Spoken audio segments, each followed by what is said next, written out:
Hey everybody, Jeremy here from Flatware Creations.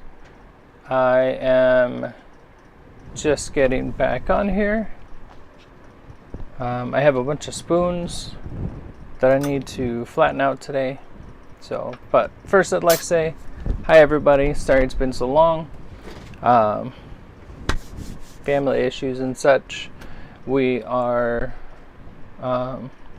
just getting back in the shop for like the first time in maybe 3 or 4 weeks, which is crazy because this is my happy place. So basically I'm just going to be flattening spoons, and I'm going to try and get you guys to where I can see the chat, and we'll just talk and chat and see what we're doing here. So that's good, everything's there. Why did that do that? That's weird. Alright, and there, I just said hello. So hi to everyone who comes and sees this. Thank you so much for coming, first of all. If this is your first time seeing my videos, I'm sorry. The live streams are always longer because this stuff actually takes time to do. A bunch of my other videos I do just streamline tutorial kind of, and those you normally get a lot more information. But when I'm live, I'm here for any questions, anything you guys want to know. I'll try and do my best to answer. I've done quite a bit in the silverware jewelry world. I just love the creation process. I just found this guy the other day.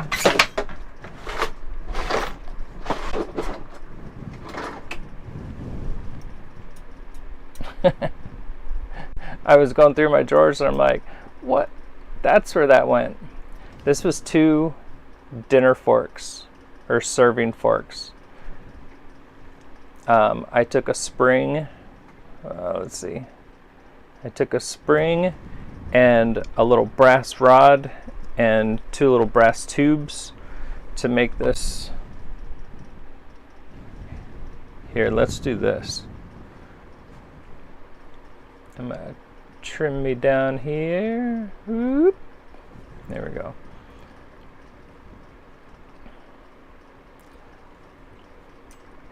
Yeah, it was a fun challenge to do.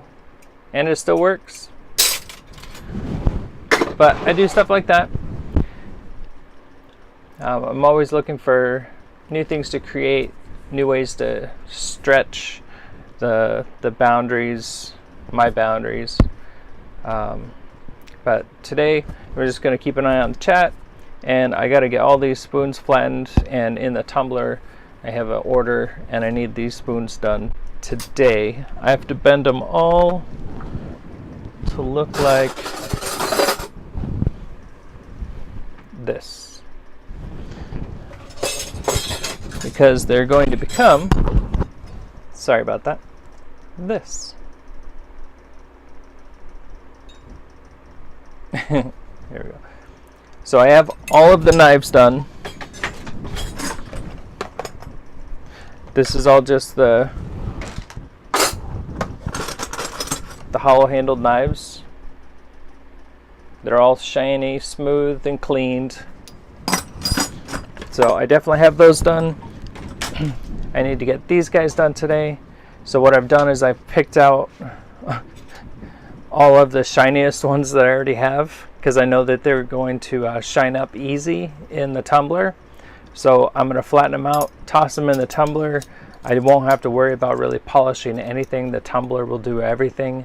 And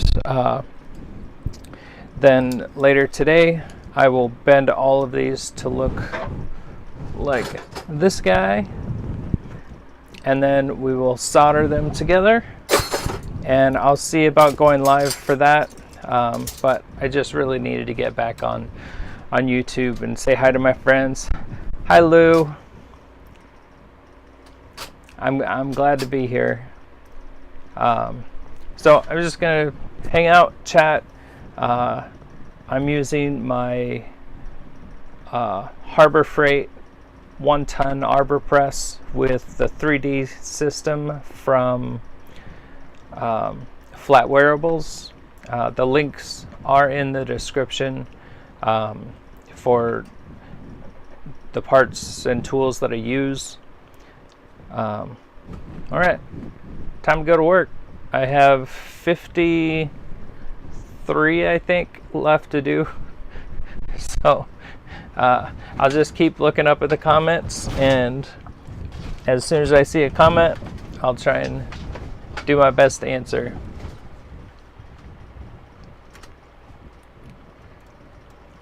Of a ring shank bender, like the side one, like the Pepe.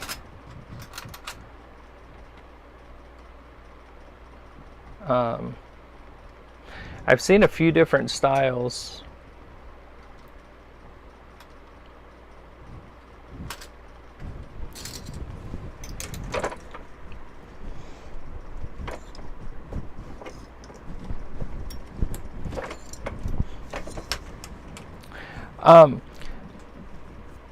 I have a friend Shauna on here. She's also on TikTok, and she uses that bender a lot. I see her using that bender more than she uses the flat wearable bender. Yeah, so I've seen the Durstons too.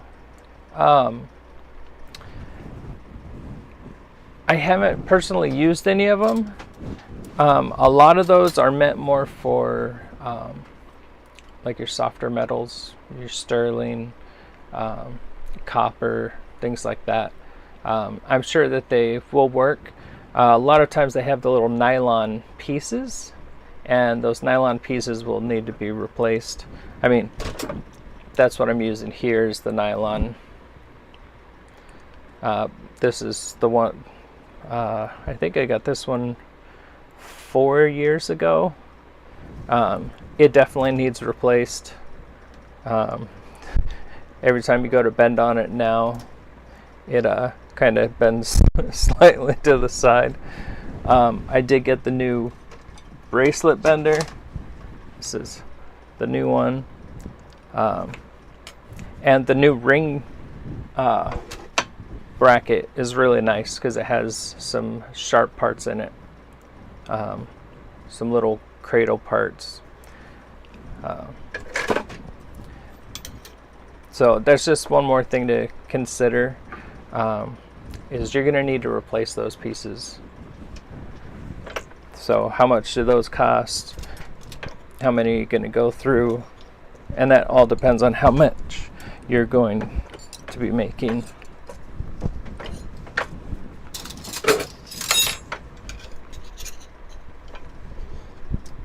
So you guys should be able to see this.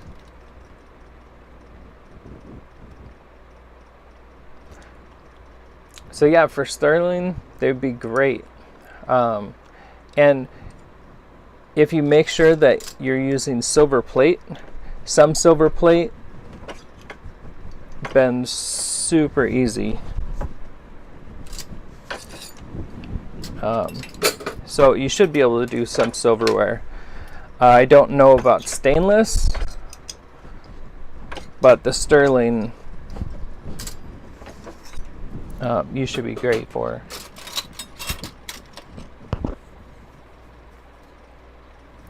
No, I've made lots of whale tails with the spoon bowl intact, or not intact, but actually in do I have any here? I don't know if I have one hanging. What I do is I cut. I put my pattern on it, and I think I just bought a thing of patterns from Flatwareable. Yeah, so I just bought this. All my homemade ones were getting pretty old. Let me shrink me down here a little bit.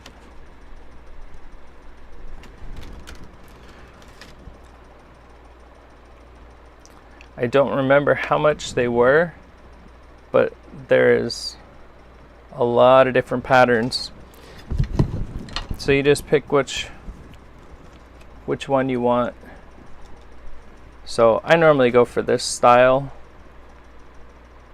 instead of like more of the whale tail style.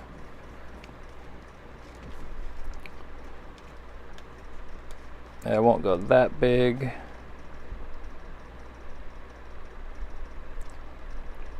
And then what you would do here is you match up the shaft part here. You match that up. And then you'll have your whale tail.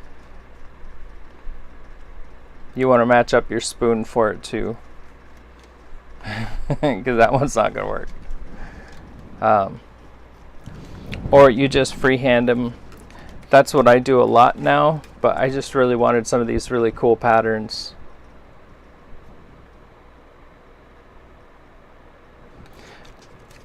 The stencil I got from flatwearable.net. It's whale and mermaid stencils. Yep, flatwearable.net. Flatwearable is spelled W-E-A-R-A-B-L-E.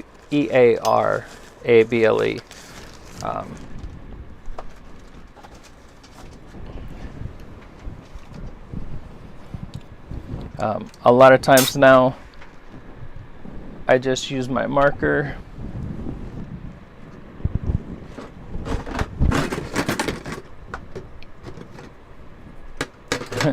Rings.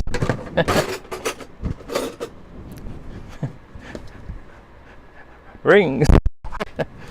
So a lot of times I'll just take my Sharpie. I absolutely love my fine point Sharpies.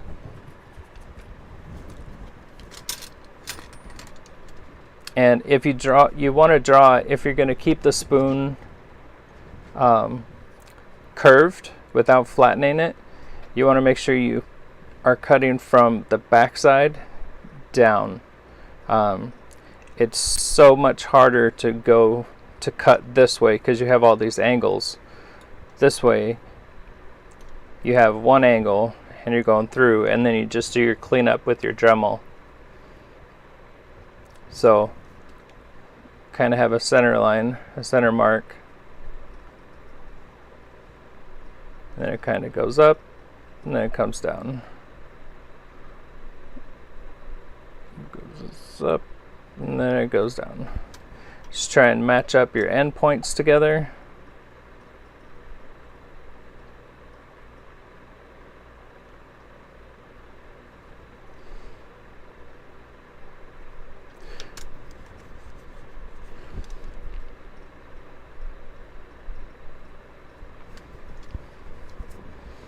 And you just got a rough tail.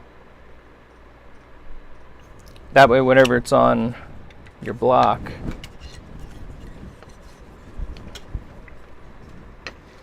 you have this going face down.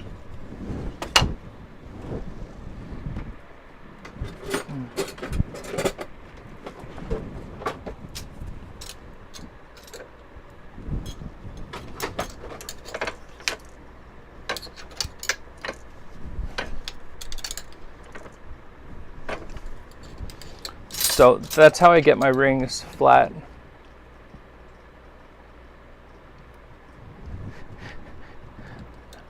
I just like sharing. I'm always happy to share. What I just did was I flattened this piece of the spoon first, and then you flip it over and you bend it down. That's going to give you a flat surface for your spoon to be on. So now as you're cutting this, you just have the one angle with your saw. I had the saw on my fan. Oh, here it is. There's no blade in it, but you'll be here going straight, just up and down.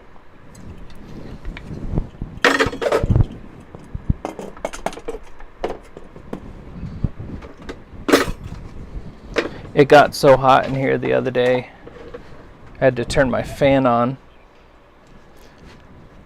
So I don't know how much of that you guys are hearing.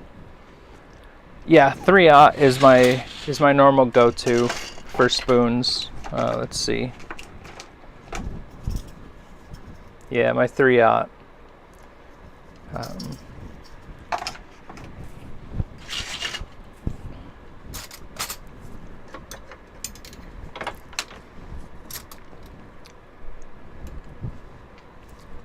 And then for the spoons, what I'm doing is I'm going down till there's the dimple. And then I'm flattening, not quite all the way down to the front, and then I go back to where my round part is at the back of the spoon. Bend down the handle, and then I flatten down the tip. That gets me the flattest spoon. Oh, good.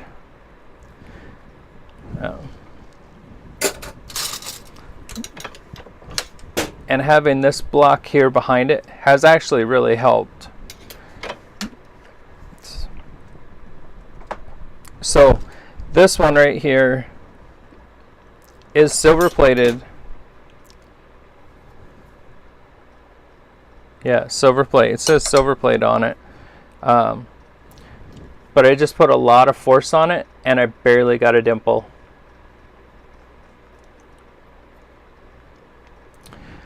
So if you're using a small vise,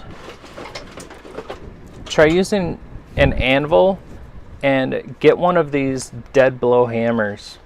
They are game changers. So this one is 1.5 pounds, and I use it on my regular 4-inch. My vise has a 4-inch plate on the back of it, just like this. And you're going to do the same thing, but whenever you're hammering, you're still hammering from the back side first and working your way forward.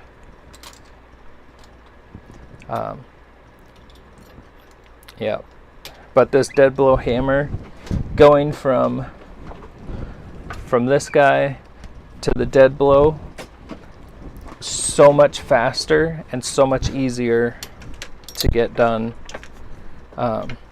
I had somebody ask me a question today. Yeah, it was a question today on YouTube. This piece of silver plate is taking some serious pressure.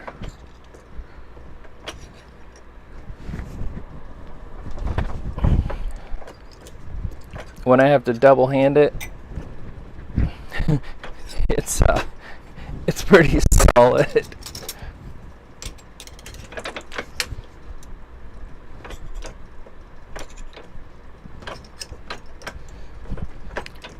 This spoon was more round than regular, so it took a little bit more effort to get it flat.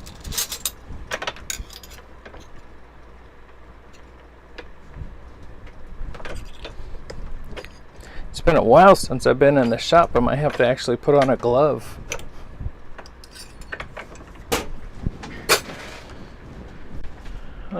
Do I have one within reach?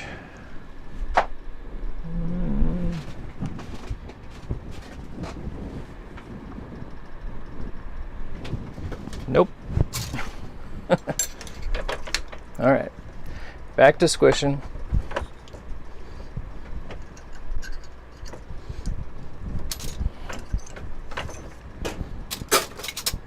I stole my wife's headphones today. They have like a 30-hour playtime. Super excited about that. I did buy a pair of really nice headphones. Like, actually spent money on headphones because I was tired of doing my swap. So I got these guys, and amazing. Loved them.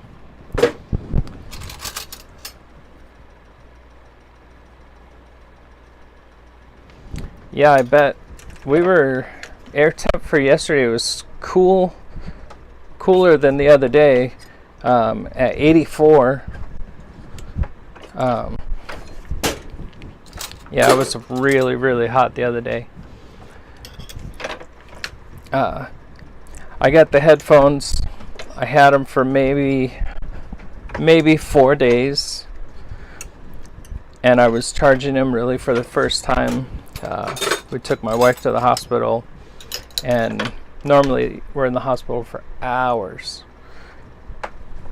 So I'll just sit there and charge them and then be able to use them whenever I get home. So I put them under the head of her bed, just charging, and we get discharged like within 2 hours, which was crazy. And in the speed of everything, I forgot my headphones, the case, all the charging wires and everything at the hospital.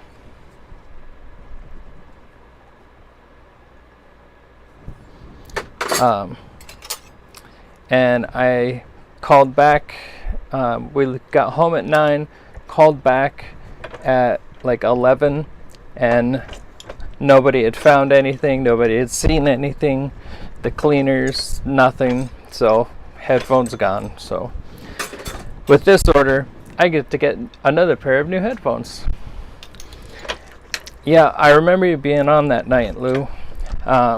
So she's not doing good. We've been praying and asking for answers for a long time, and we finally got an answer, and it's not a good one.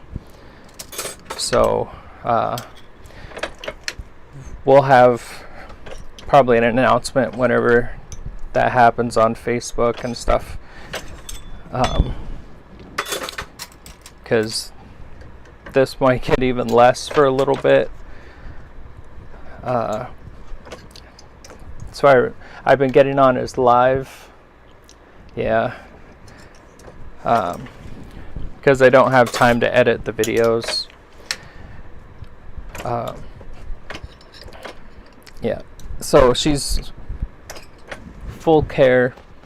I take care of her. That's my job now. So whenever she's taking a nap or sleeping, then I get to do my work, get my stuff done, be able to have some me time. Because even though I'm working, this is definitely me time.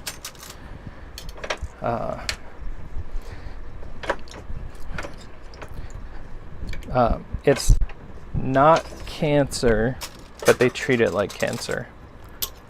So it's weird, but we don't really have any answers from the doctors because no one wants to take responsibility for explaining it to us. I don't know.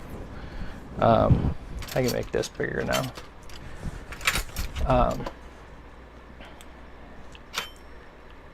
Yeah, I don't know. It's weird, but we have an appointment for New York City.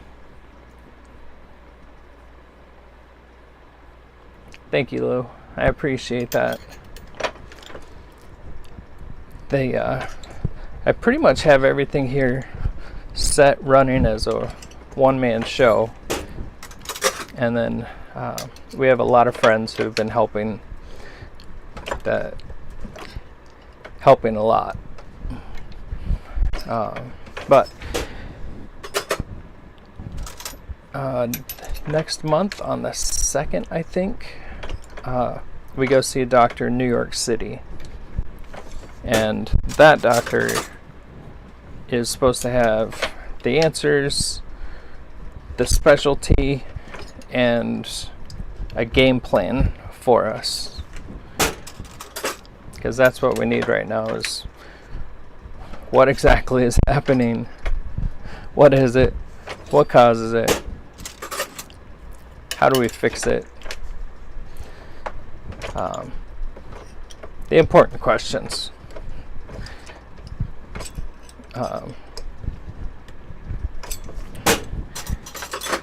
because we definitely need those.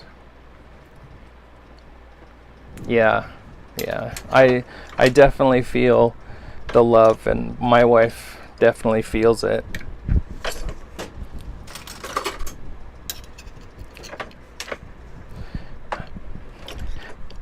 I just realized the other nice part about doing these shiny spoons is I can just bend them right now. I don't have to tumble them, because they'll get tumbled.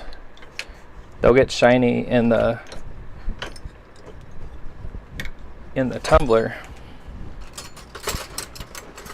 It saved me a step.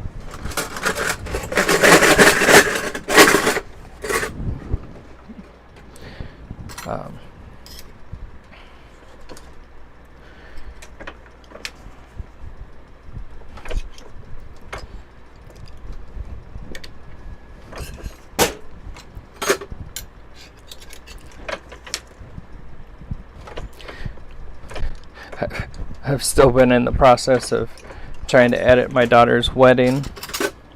She's been married over a year now.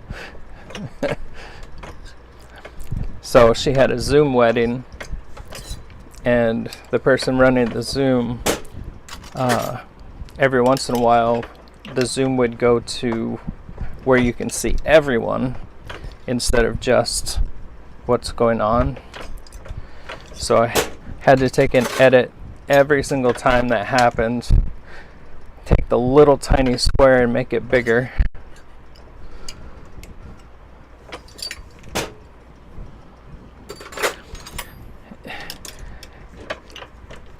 My other workshop was even nicer because everything was on my table. Like, it was all right here. All I'd have to do is just reach over the thing in front of me, and I had another tool. Now I actually have to turn all the way around. It's so time consuming. Hi, Major Ken. These are silver plated spoons.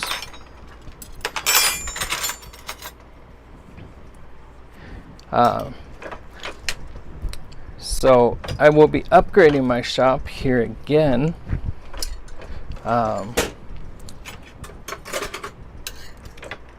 Soon, because my daughter moved out and we have a camper in the backyard.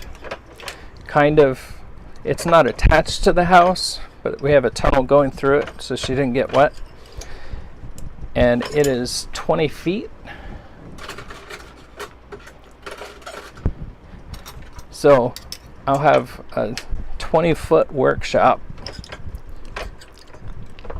and then I'll be able to actually have good storage, have all my tools.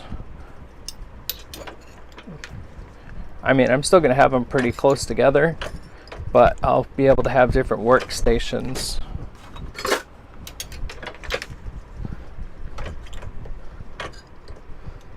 Anytime. And just like that,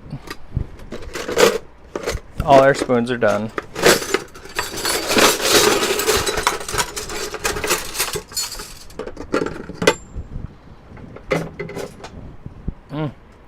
It's been a couple of days. So we'll clear these.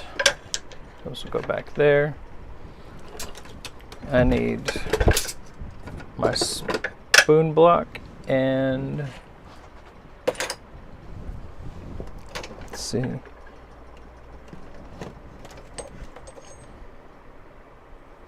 I think this is for the houses.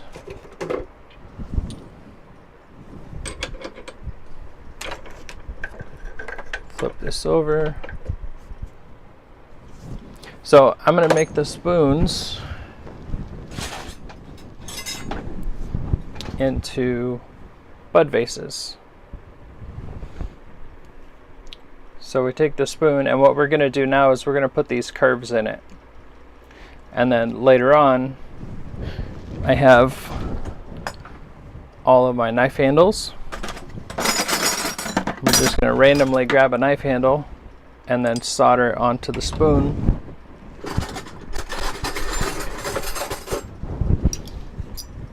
So we'll get this all nice and flat on my vise. And then I have a system set up to where this puts downward pressure on here, and I can just slide. I just need to make sure that it's straight up and down, so it's not tilted out or back, and then so it's not off to the slide. Oop. So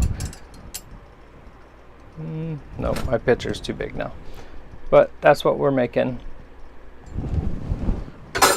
So I get all my parts together, and then I can sit there and just build these guys. I have 3 and I need to ship 50.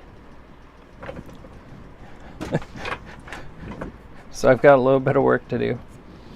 That box is definitely not going to hold.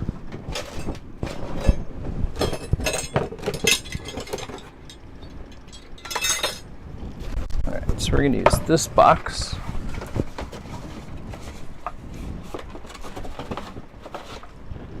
Okay.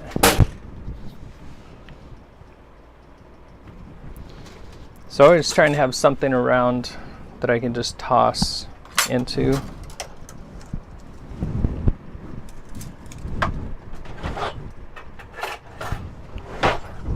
Okay. So for this style, the customer wants it a certain way. They want this bend.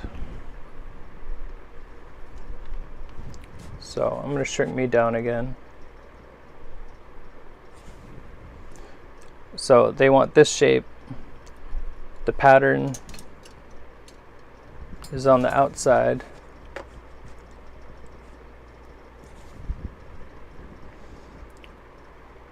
So for the pattern to be outside, we need to start our first bend with it upside down. So this is my pattern side. I'm going to flip it over, and I'm going to get just enough to get it to turn.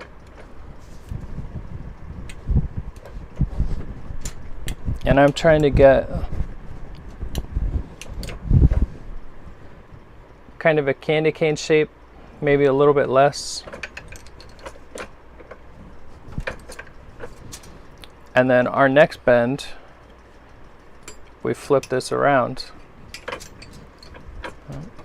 Let's get this guy out of here.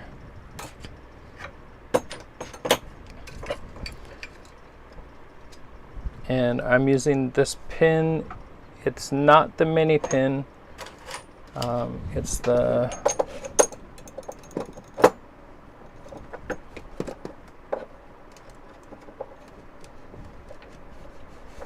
so it's the 3rd size down. So this is the first size, the main size, and then this one here is the mini pin. So pin's a lot smaller. The mini pin makes really nice tight turns, but for this, these give me some good height. And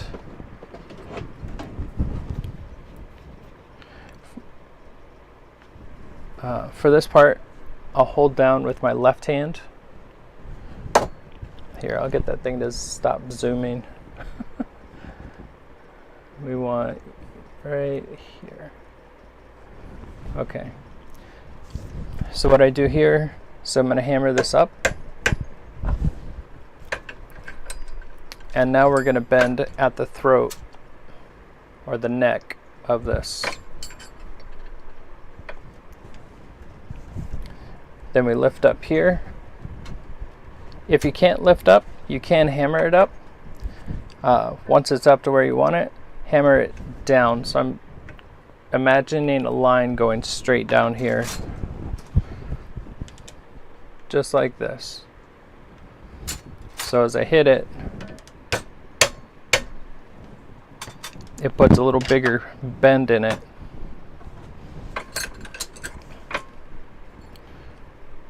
So that's our bend for this one.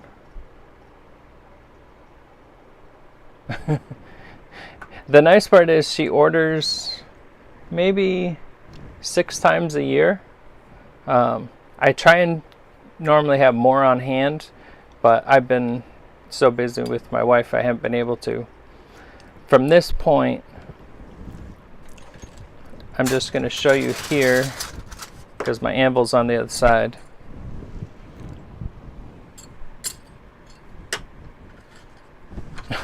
That's nice. Oh, we got a little bit on the tip.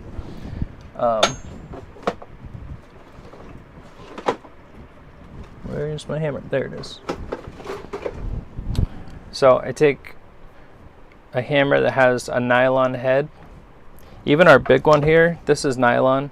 This rubber will work too, but the nylon is the better. What I'm trying to do is just make this flat.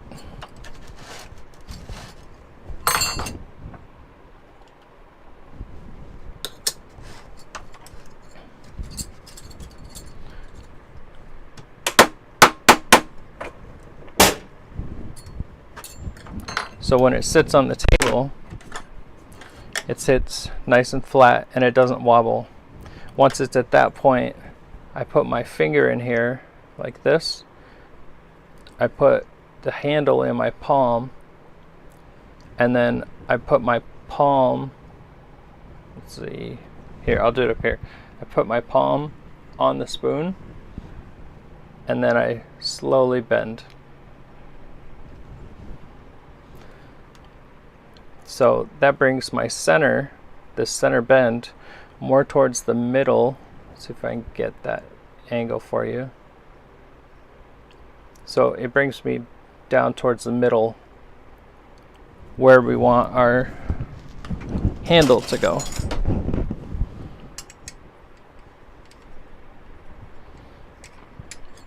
Let's see. Try and do this so you guys can see it, but I shake a lot.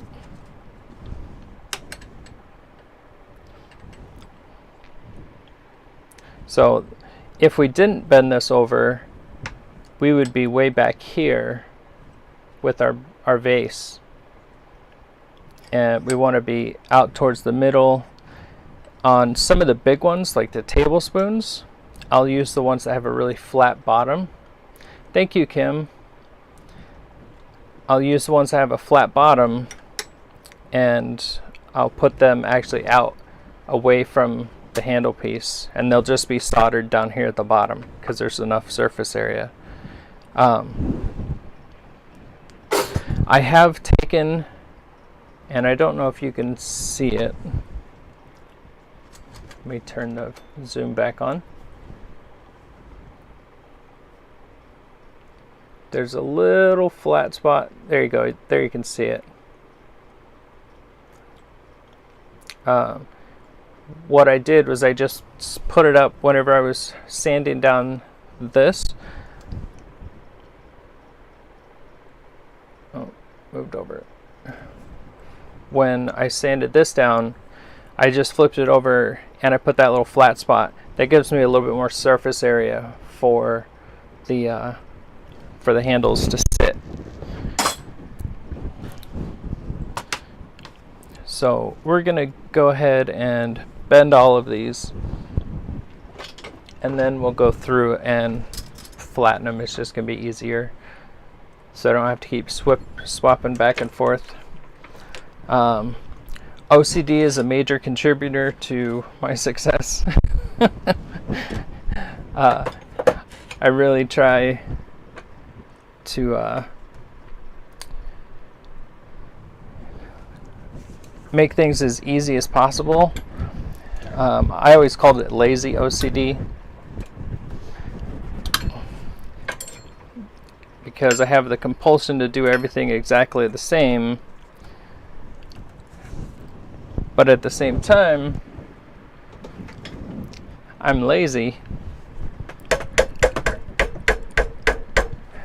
so I want to do it as easy as possible. So I'm really hoping that this guy doesn't break right here. It's got a little pattern right here, but it's got a couple of sharp dips, and it just kind of feels like it can break. So I'm going to bend this really slow.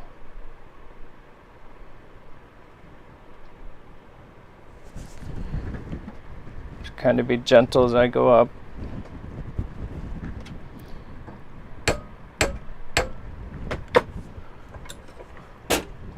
I didn't feel any cracking or anything. It's gonna be a pretty one though. Really pretty handle. All right, so those have not been flattened. So here we go.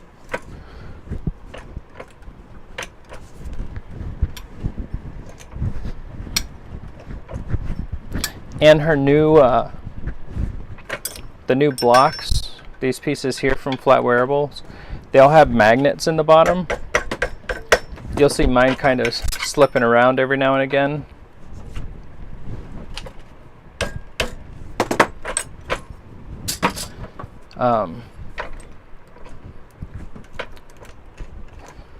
For the most part, I can see when it starts to twist on me.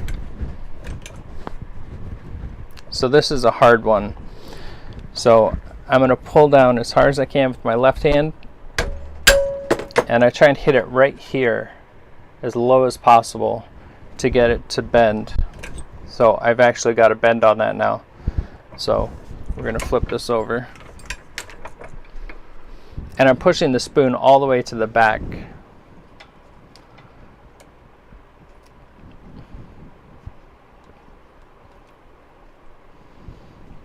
So I push the spoon in all the way to the back here. That's just my measurement. It's something consistent, and I don't have to think about it.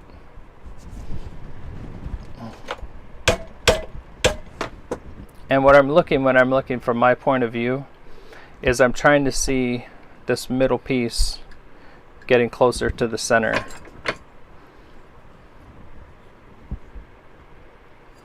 Here, I'm going to make me small again.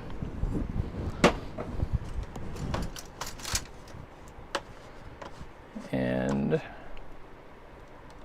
oh. I'm getting smaller, smaller. All right, there we go. All right, we'll kick it into gear here, get this done, and then we'll flatten them all out. I do have tutorials on how to make bud vases. If you guys are just finding me, the live videos are always a lot longer because it takes time to do these. Well, it takes time to do anything. But they are tutorials, so generally about half an hour or so.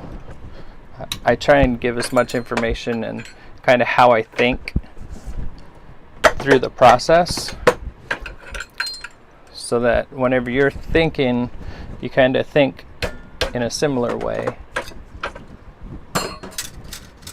like preemptive problem solving.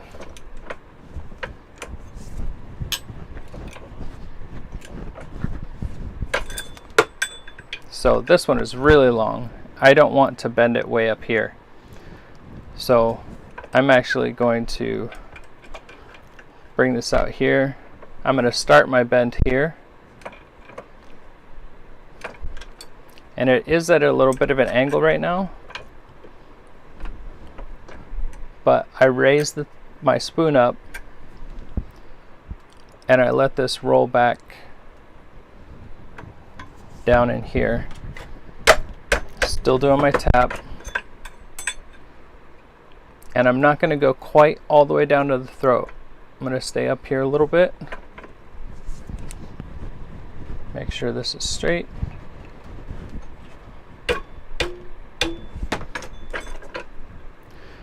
So now we have this giant spoon.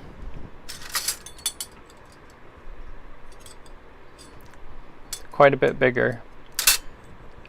That has similar shape, and it doesn't look out of proportion.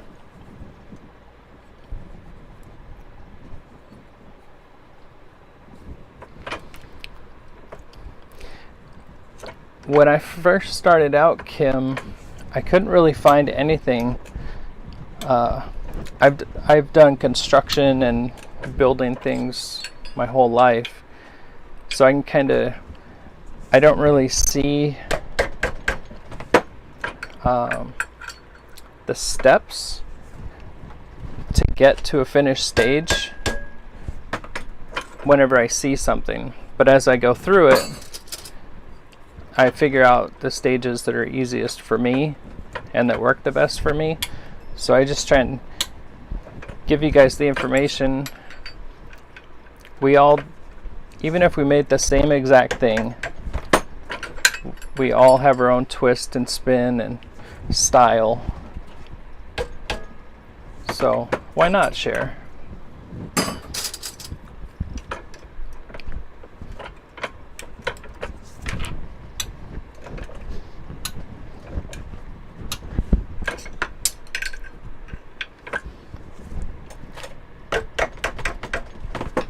And sometimes you can kind of see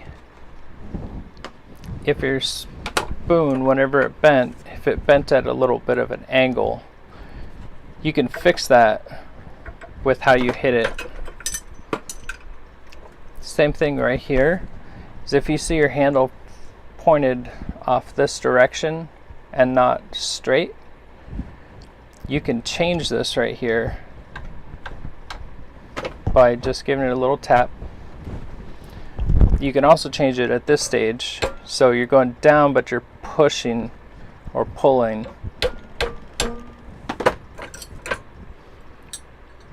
So it gets me pretty straight. And that's the same thing with the rings. I have a lot of practice doing that with the rings because I haven't replaced this block in 4 years or so. So whenever it bends, I get a slight tweak. So as I'm tapping these, I'm taking that tweak out.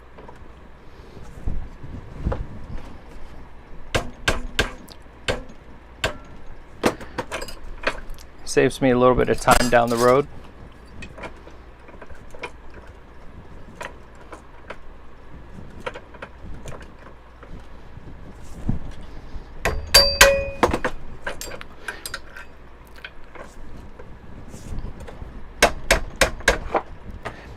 Another thing that you can do here is you can make the curl on this more. So I'm hitting right here. If I hit up here, I'm just going to bend the whole thing down. I just want to hit right here. If I hit this way, I'm going to make it bend bigger, and I don't want to do that. So hitting down will give you that more of a curve.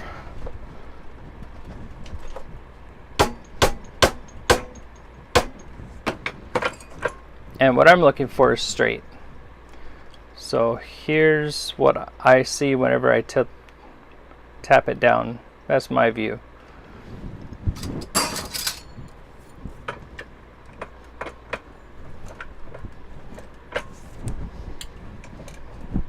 And like I said, if you can't bend it with your finger, hit it right here at the block.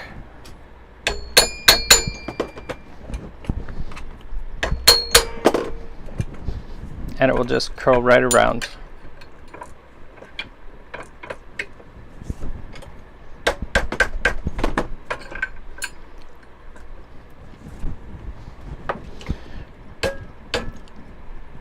There is a ton of variations that you can do to this, different ways that you can bend them. I almost did that one backwards.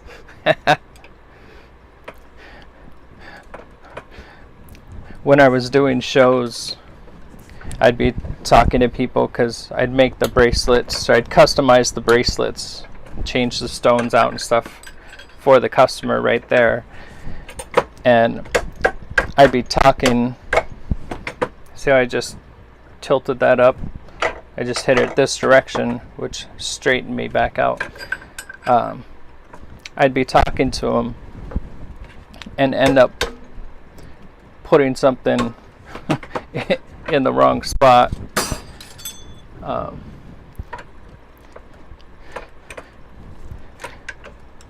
That's what I get for talking sometimes.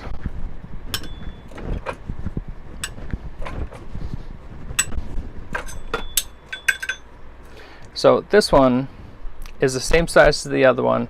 I am going to bend this one in the middle to show you guys kind of the difference. And this goes right to the throat, goes up. I'm still going to do my bend, but it's not going to be as much. See the different shape?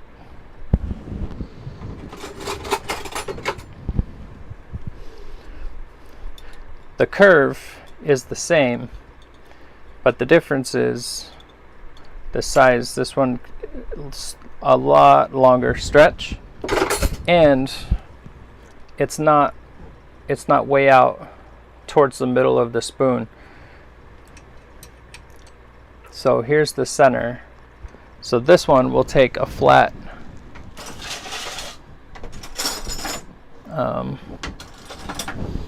it'll take a flatter one, and this one I will probably end up putting out here. So it'll just be soldered to the spoon bowl.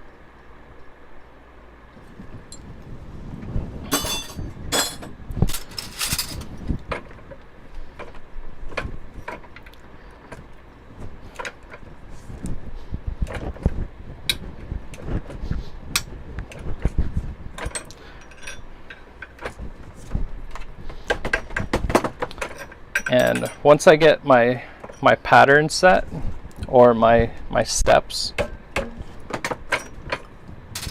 it can just go super fast. I just put my headphones on,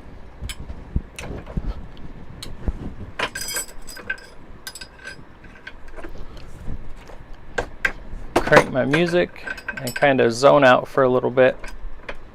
I just get to focus on this one spot.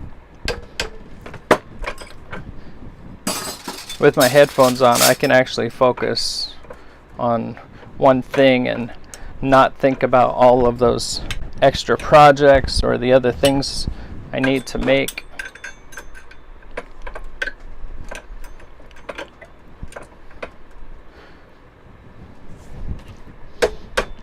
So that one I kind of bent a little bit, and then I brought it up. So what we're going to get with that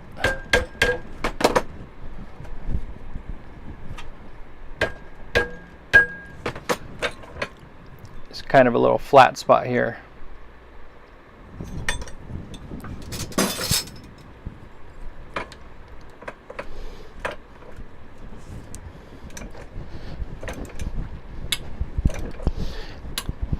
Thank you guys for joining me.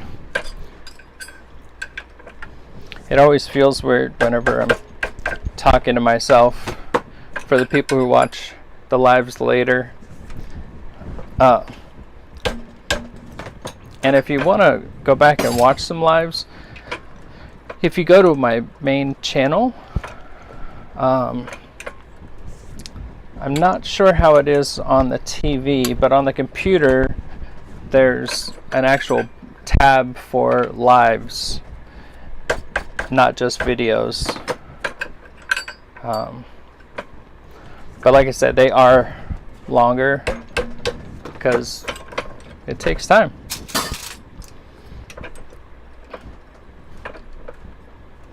I was thinking about doing a live video for one of my bigger pieces.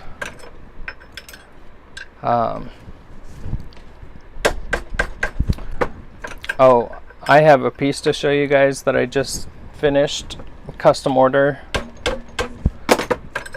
Just waiting for payment. I think you guys will get a kick out of this. Let me turn the focus back on. So this is all hand rolled.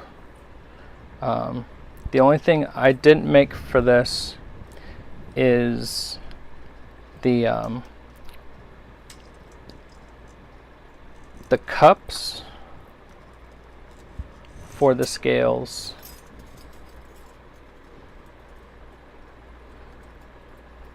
So it's a pendant.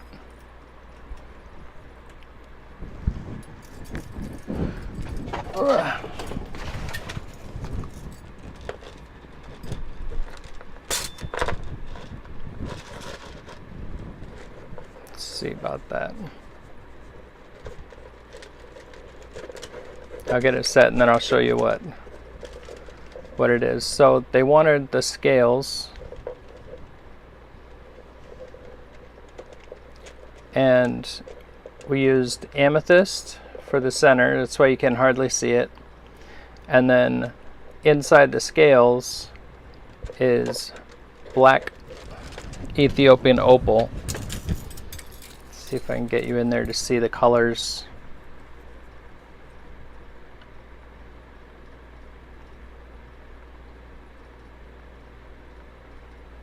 So you can see a few colors in there. Yeah, there's a lot of reds, a bunch of greens.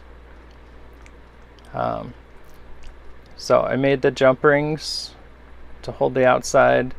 The only thing I didn't make was the bezel cups, and those I soldered on. It's trying to get the press.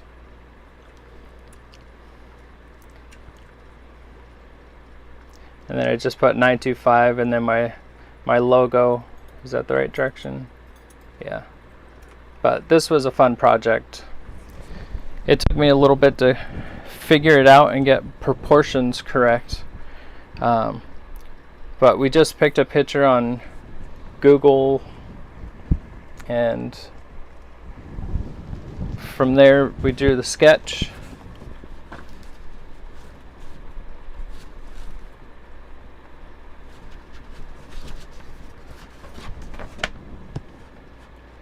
Boop. Zip. Oh, wrong one.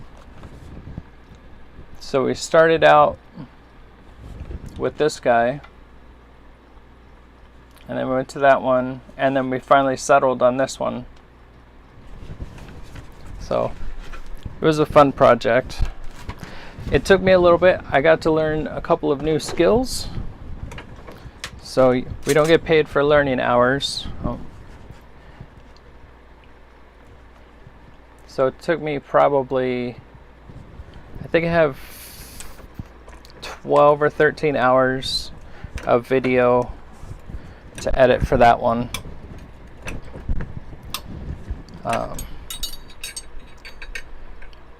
But at least it's recorded.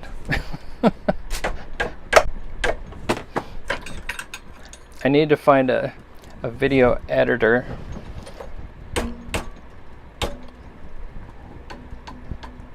That one tweaked off. There we go. I have the program, and I'm able to do it, and as I do more of them, I end up with more resources and more stuff that I get to add. Hopefully one day I'll be able to make them funny as well.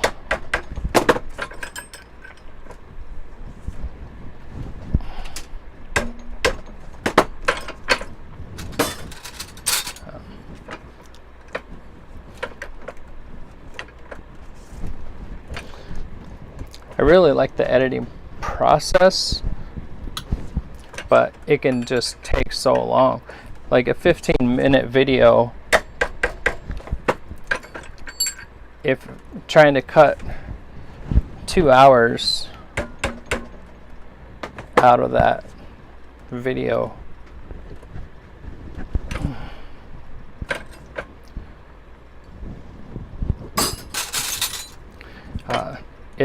is pretty tough. I took 6 hours and turned it into 30 minutes, but it probably took 10 hours to do the editing.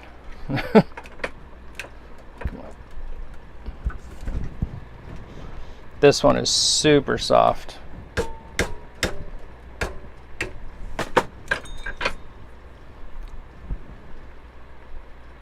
Oh, I'm sorry, I forgot to shut off the autofocus.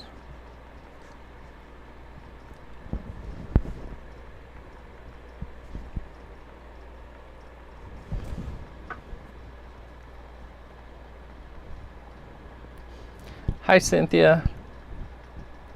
Thank you. think we're about halfway through the pile now.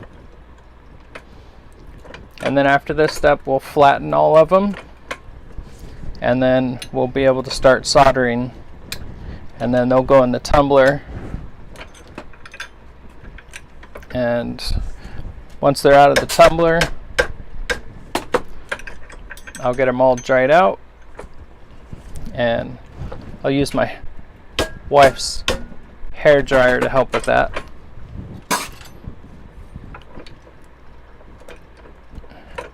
And we'll get these all boxed up and shipped up.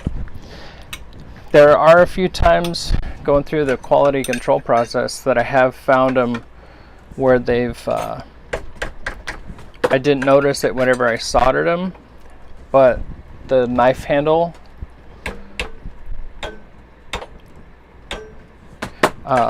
is actually crooked or pointed too far forward, so I've had to pull a couple and fix them, but that's why I always make extra.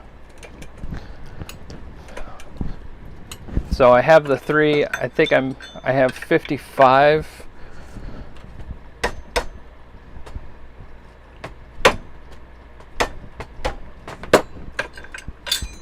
That one, the tip just curved in on me and I wanted it to go up, so I changed my angle a little bit.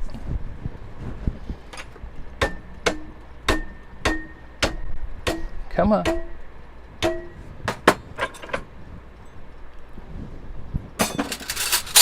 Just double checking the straightness.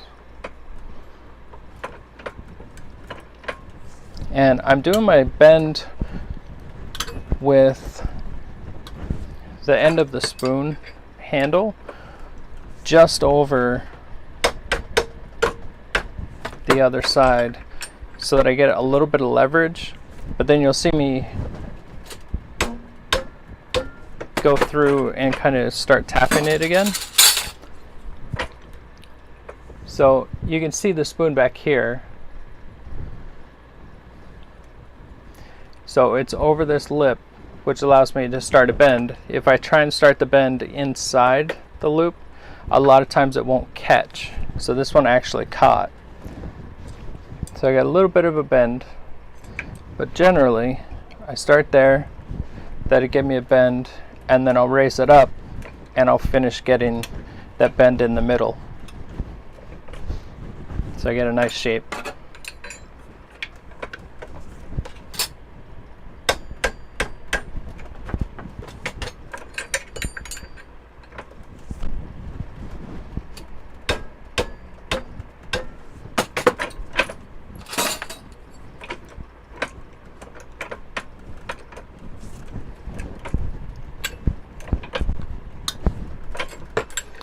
And even though I'm doing the same thing every time, trust me, they're all coming out different.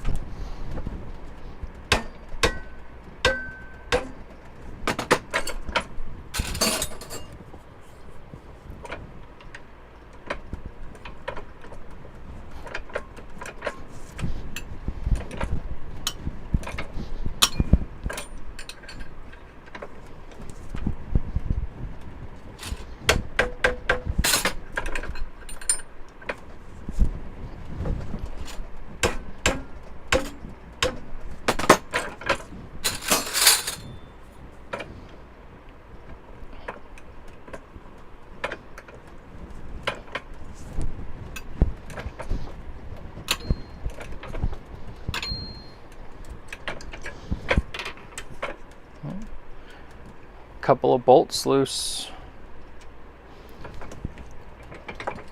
So if you find your bolts are getting loose, or like that one, I saw the spoon hit it and it was loose, it kind of moved the bolt.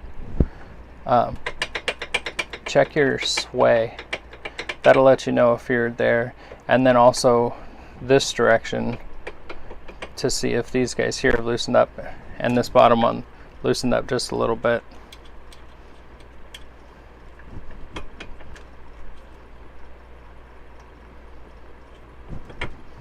Okay, now we'll get our front.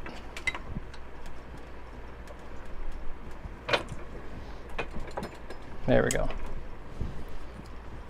And remember the step I was on.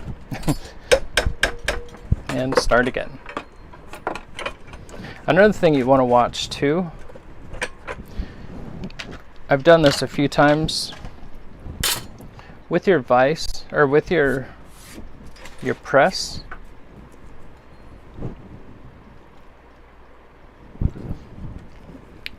If I put a mark around here,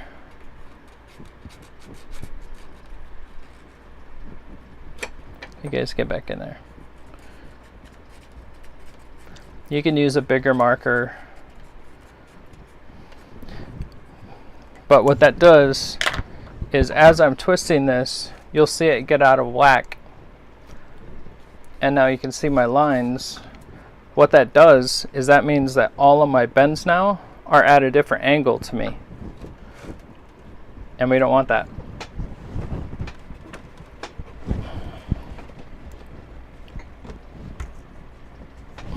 Tighten it up a little bit. So another little tip, because it really makes a difference.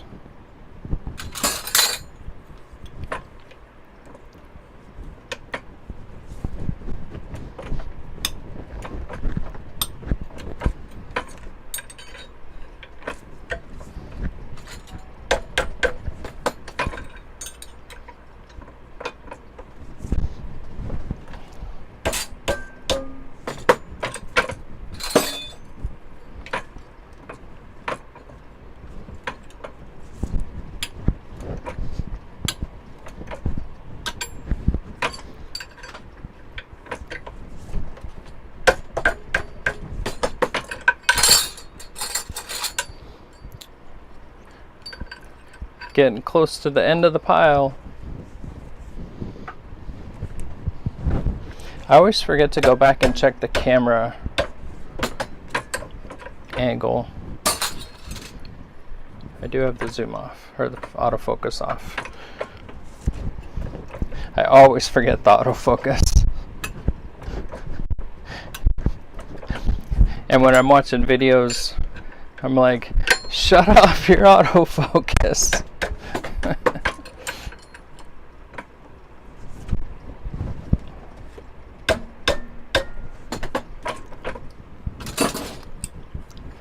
I have to list some more of these on our website and on Etsy.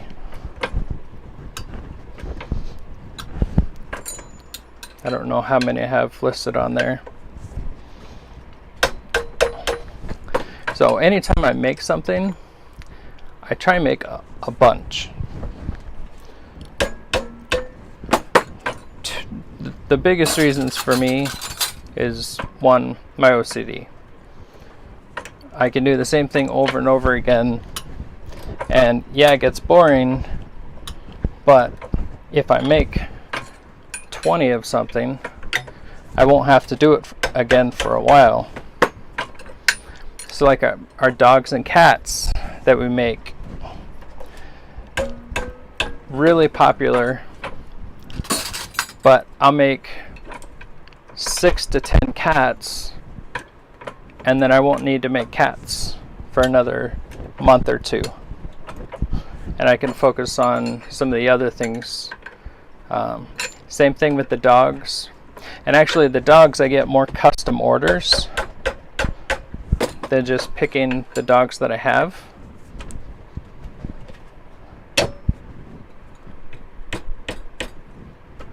This is a super easy, soft one. And when I hit it, it went really far forward to where I couldn't get my hammer at the angle I wanted it. So that's why I pulled back here. I pulled back and tapped it, and that allowed me to get this back here where I could hit it again.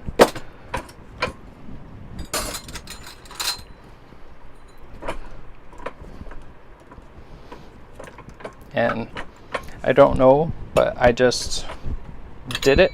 I don't know if I've ever done that before, but just sharing what's in my head, why I did it. And it actually worked, and I didn't hurt my hand. So bonuses all around.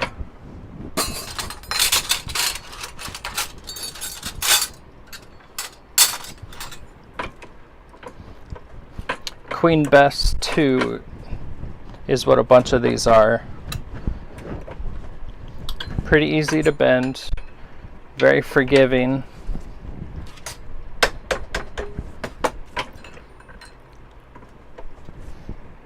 So I don't know if you could see that or not from your position, but this guy just went all wonky on me.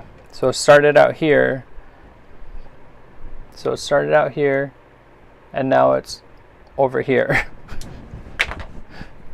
So as I'm bending this up, I'm going to push and twist this and bring it back to center.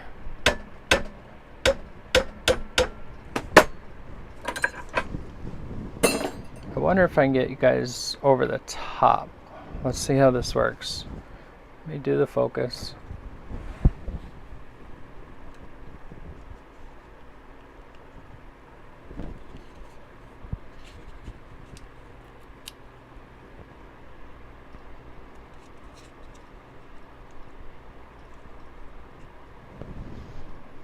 Okay, I think I can work with the camera right there.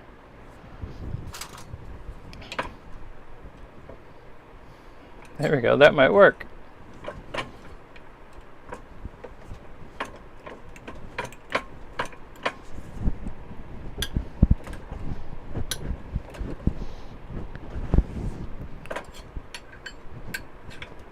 And you can see me, oh, let me shut that autofocus off.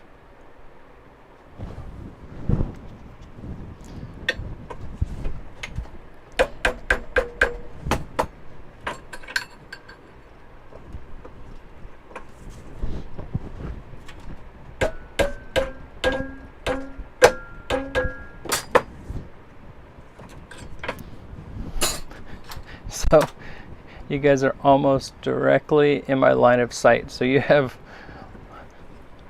almost the exact same view that I have.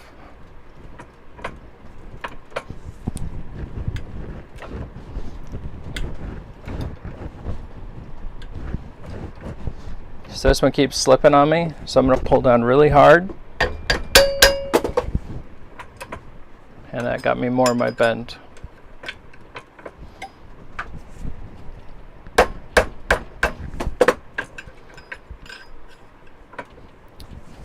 And then all the silverware is different, so some will take more pressure than others.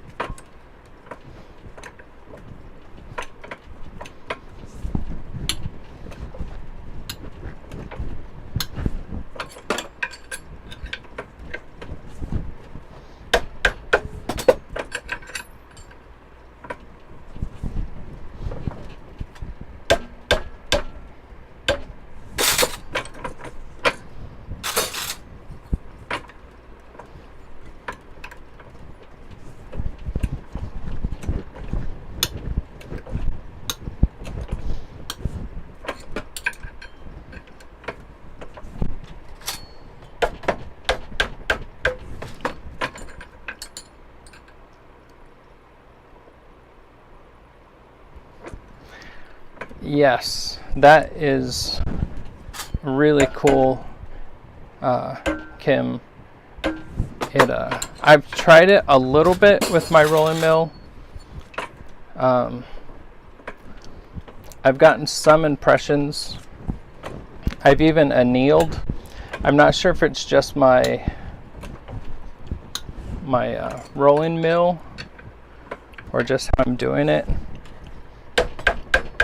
But they are super pretty, and I don't have the punches to punch them out. I think I only have like round.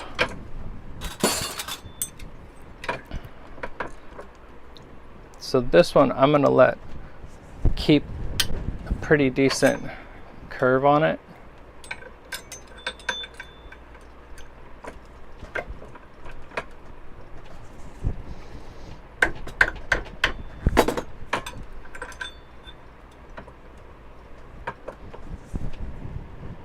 See, I can twist it there. So I'm going to twist it straight.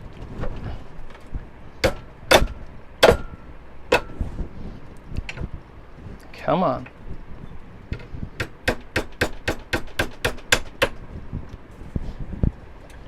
That one did not want to bend. I think I am going to go ahead and do round the handle out some more. It just looks weird. There we go. That's better.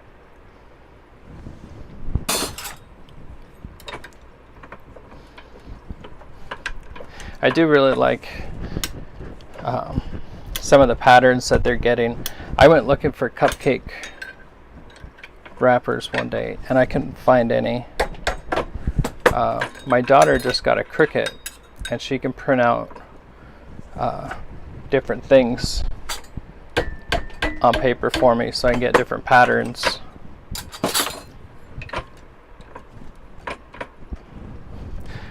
But that's one of those things that's on the someday list.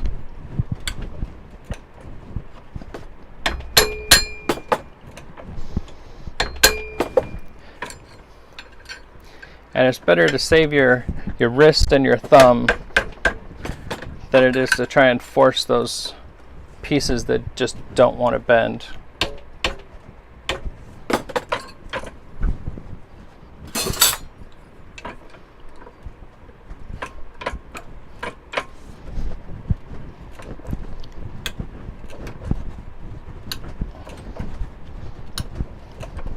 Sometimes they get pretty stiff there on the handles.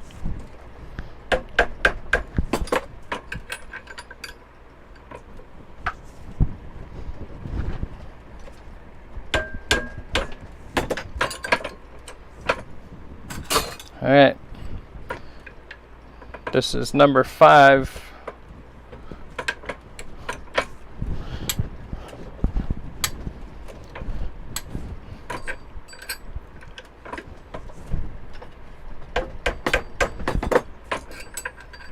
So I'll definitely be able to have all of these done today.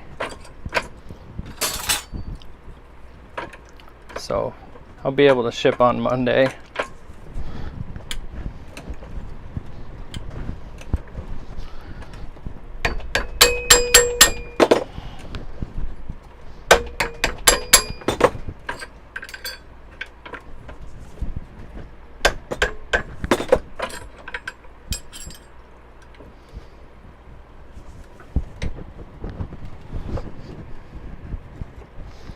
My day's going good. I'm getting some shop time in. Thanks for joining us.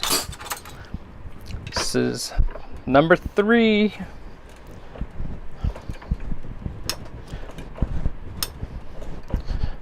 Almost next to the, I'm going to say the most, in the top 5 most important parts. We'll get to, did you guys just see how much that twisted back and forth? And our last 2 are going to be big guys. Let's change this up a little bit. I'm going to use my big main pin.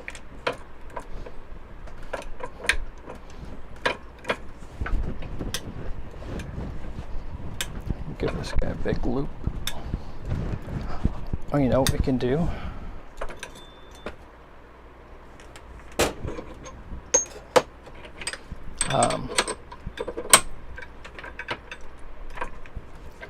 I think I'm going to use the bracelet bender to make the next one.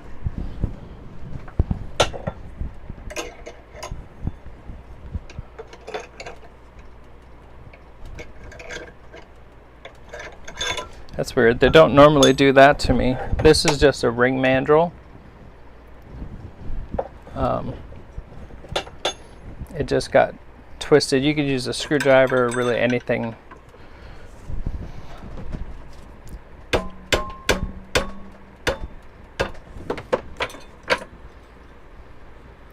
Just get a little different shape there.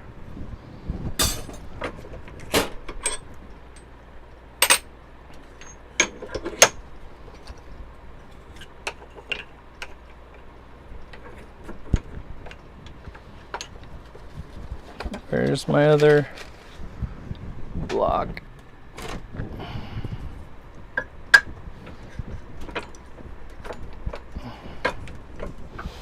And I made this little piece from a chandelier kind of thing,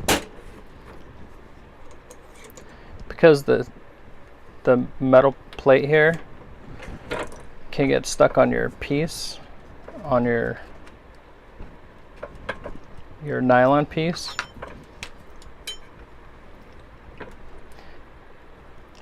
And I'm only doing this because I know I have extras.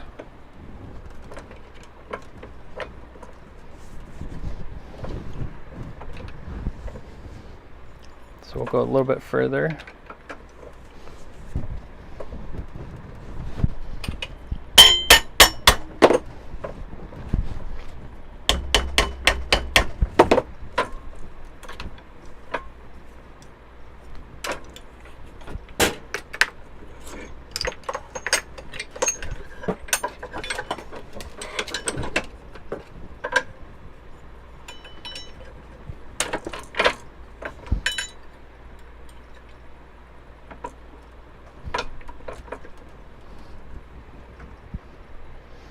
Yeah, that might not work.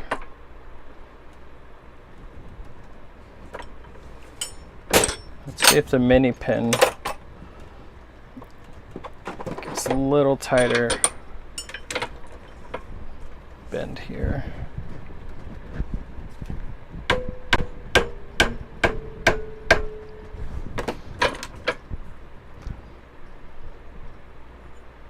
Let's see.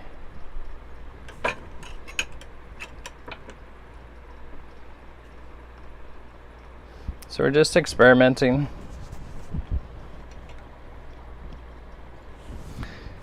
Bye, Lou. Thanks for joining. I really appreciate it. Let's go way forward with this bend. So I'm actually going to hold this down, and I'm going to pull on the spoon bowl.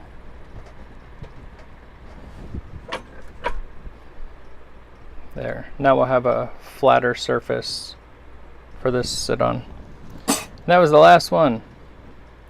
All right. So if you get queasy,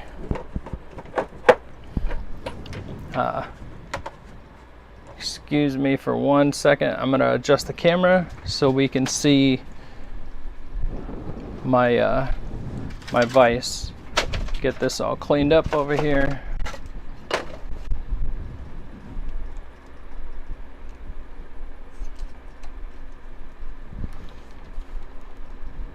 Come on.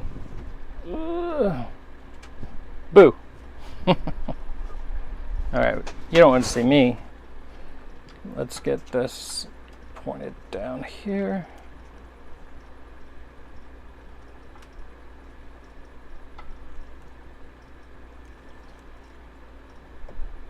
I just tightened everything up.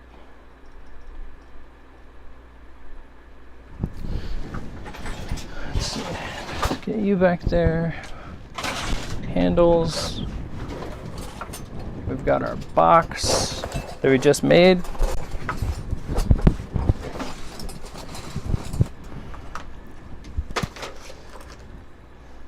I've had so many projects going on. I just built a smoker from pallets and some old stuff that I had lying around.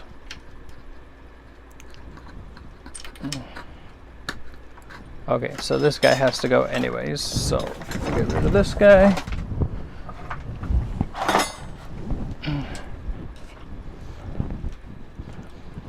For this part, my vise has to be able to move. So I'm going to loosen it way up.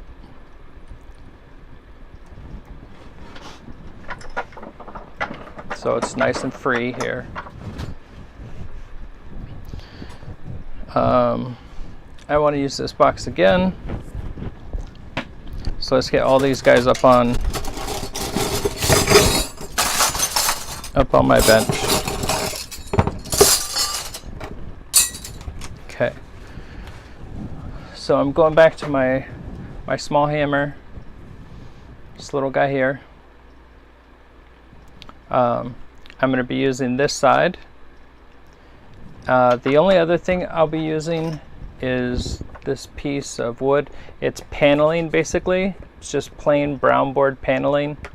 A 4x8 sheet pre-COVID was like $6. I had a piece of this left over from a project and I just cut it to fit the size of my vise here, the anvil part. So the reason we'll be using that is because this is our face. So this is the part that you're going to see whenever you're looking at it. So I don't want to hammer that into my vise that has a bunch of grooves and stuff into it. And what I'm looking for here just won't go low enough.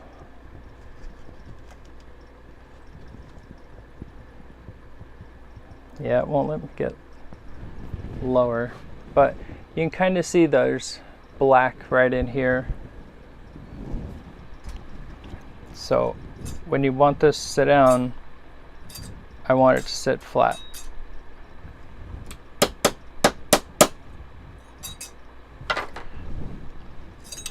And then I just finish this off.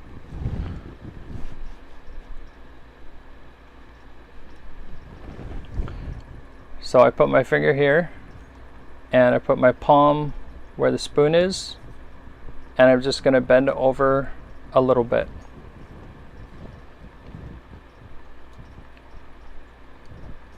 What that gives us now is a nice, really nice spot for our bend.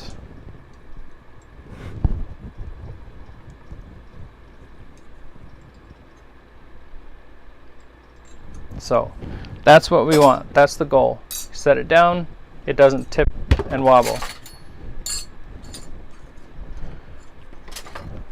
Sometimes you'll see a little hump in here. We'll just kind of take that out. And by doing that, that actually took me out of whack. So we'll put this up.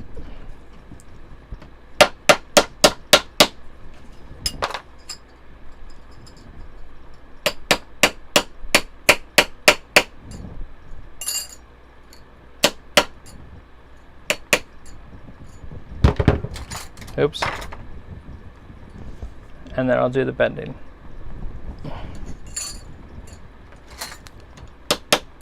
And you always want to double check after bending because you can warp the thing. I'm also looking to make sure that it's straight. So I want a nice straight line.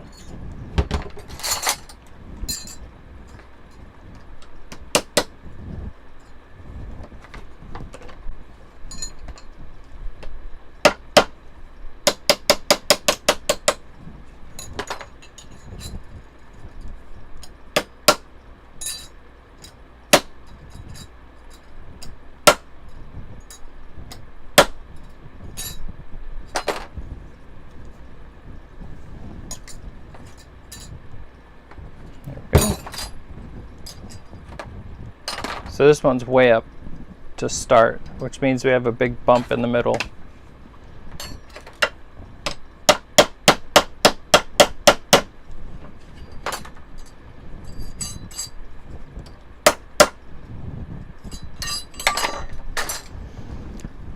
Sometimes if you have a lot of handle on the back is back heavy and you can't get that out. You can't get that fixed until you bend it forward, because bending it forward is going to give you that weight to make it hold itself up. So bend this guy over. And see, now it doesn't want to wobble or fall backwards. And straight.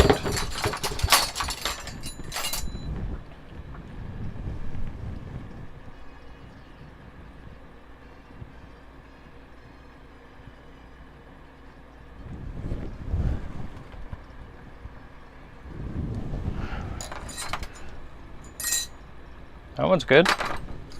Woohoo!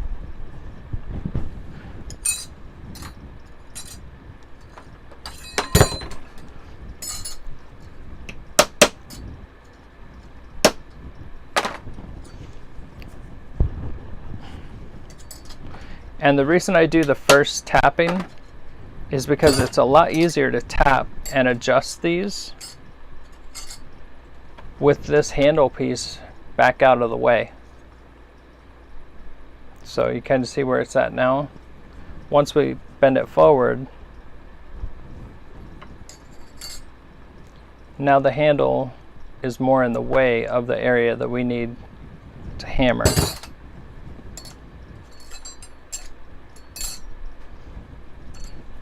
Nice. A lot of flat ones.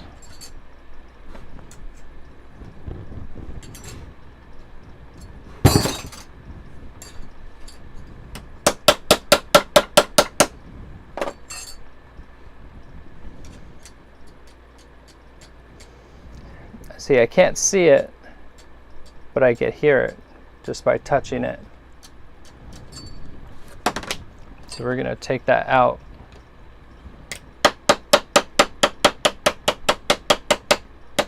And I'm just barely tapping the outside edge to flatten it out. So this one, I want to hit back here with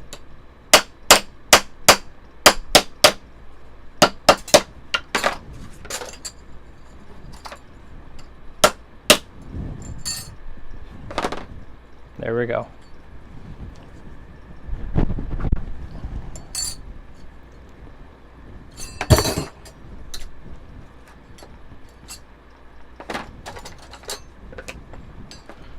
Just a touch.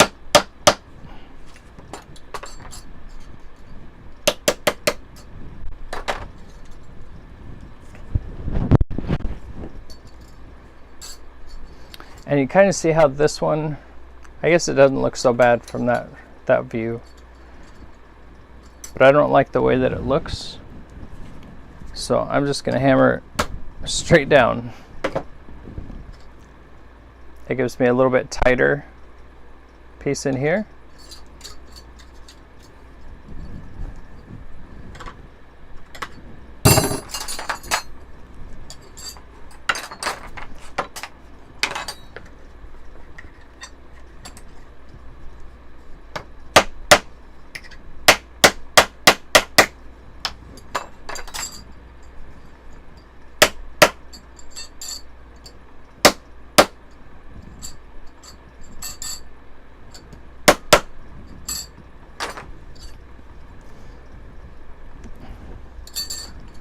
And repeat. And I guess I can handle that. Sometimes I have to let the OCD just kind of, it is the right shape.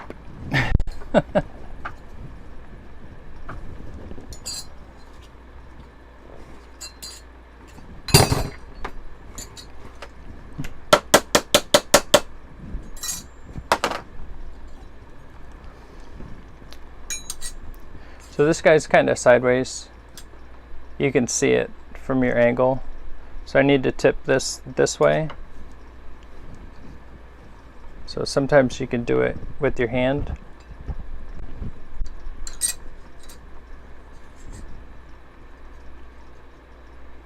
There we go. Straightened out.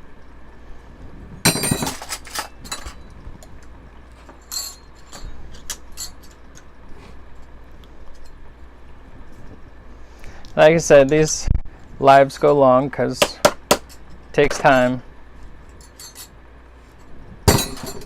If you haven't yet, please subscribe.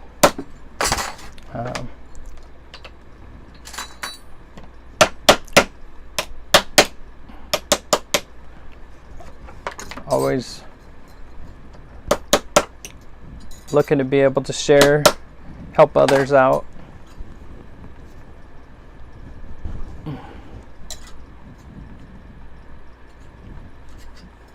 And I don't like this one, so I'm going to go there. Make sure everything's straight. Still good. This is a very important step, making these, because when we go to solder these, we want them nice and flat, and when someone puts on our table, we want them flat.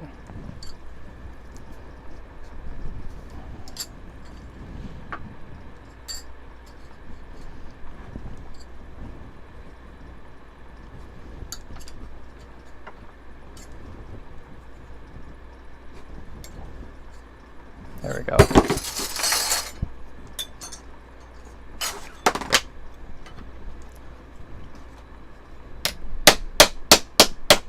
And you kind of see how the spoon is reacting.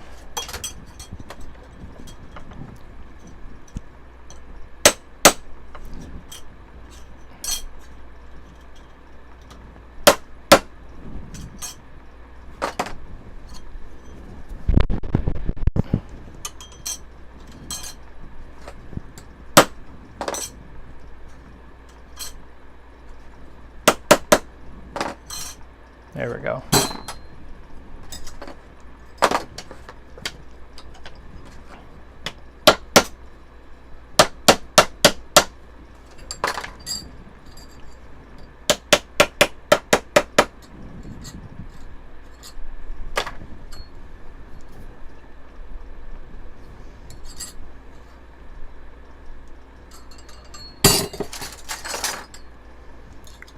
So I'm still afraid of this one breaking on me.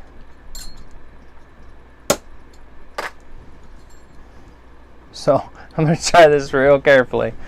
Here, let me bring it over here where I'm at. So real slow. Okay, I'm going to stop right there.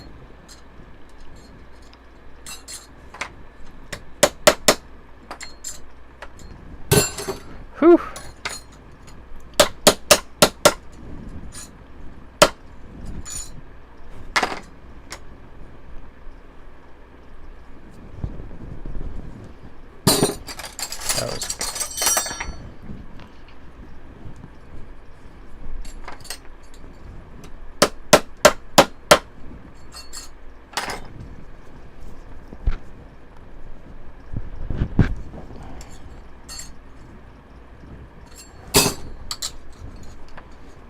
So this one has a big bow in it.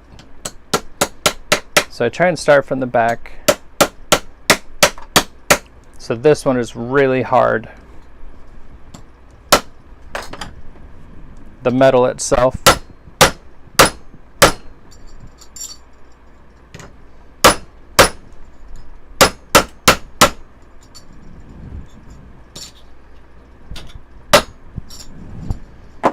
All right.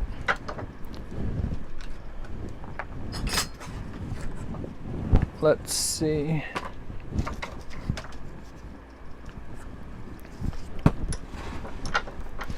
So I'm going to flatten this out.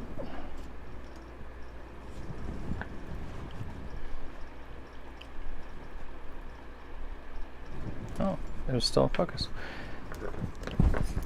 So I'm going to use 2 pieces of this brown board. And because I can't smash this with a hammer,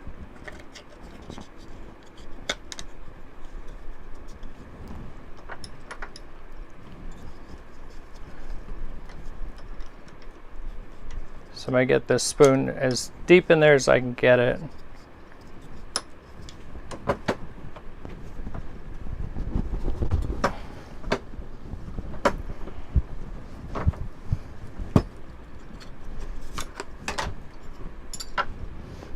And it's still bowed.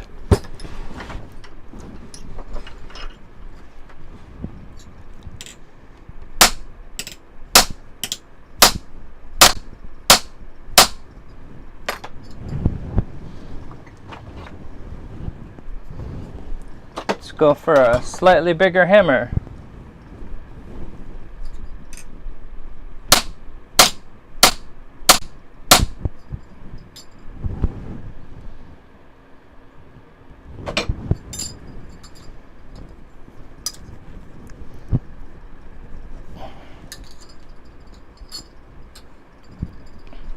Yeah, I don't know if that one's going to do it or not. Let's tilt it up here. See if I can put a little bend in it.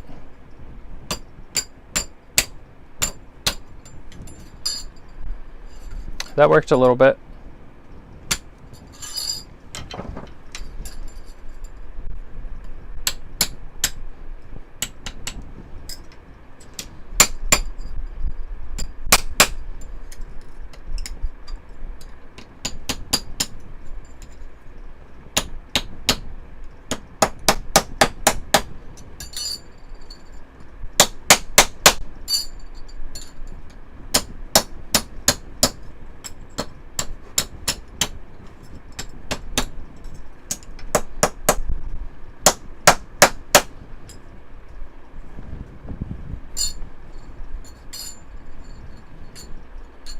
That's pretty good for that one, so I'm going to take it.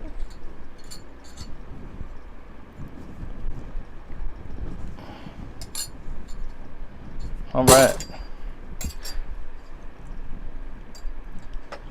Some of them are just hard like that.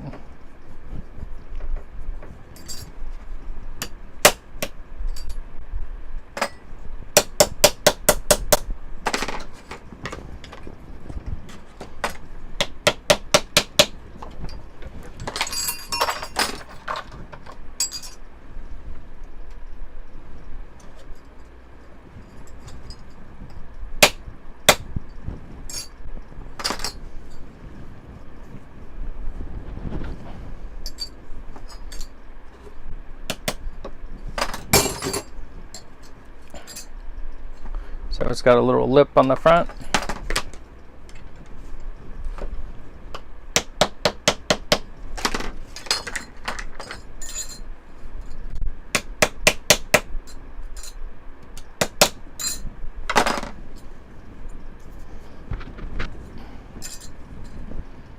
And I'm not getting, sorry, I'm probably yelling.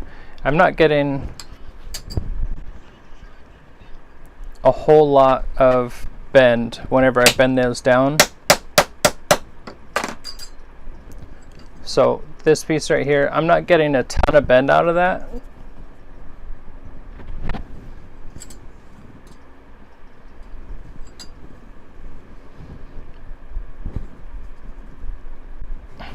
And if you can't get them to bend, so I'm trying to get this guy straight. You can kind of see his offset.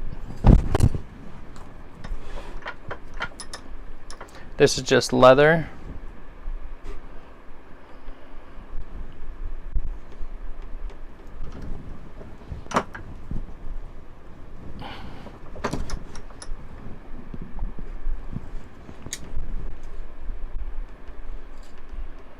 Now we're straight.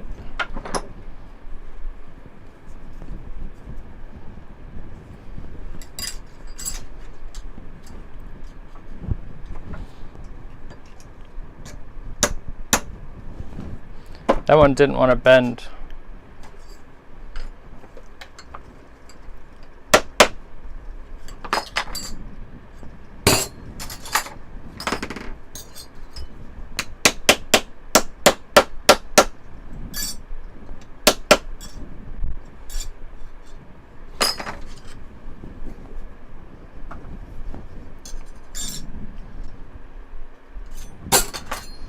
And then once this part is done,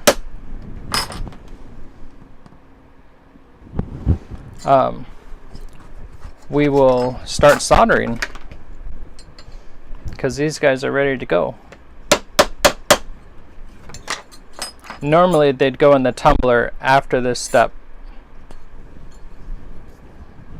Actually, they would have gone into the tumbler before this step.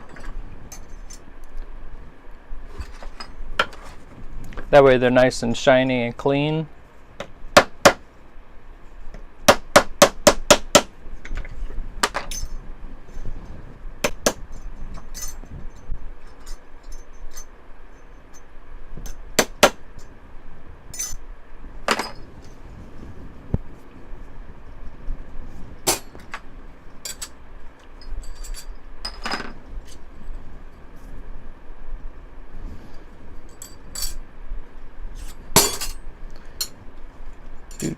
Do, do, do, do, do.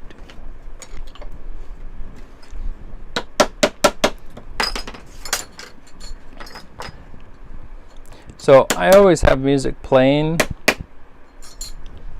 but because of copyright issues, I can't play it during the live. So sorry for any silence. I try and do the best I can to keep talking and stay focused.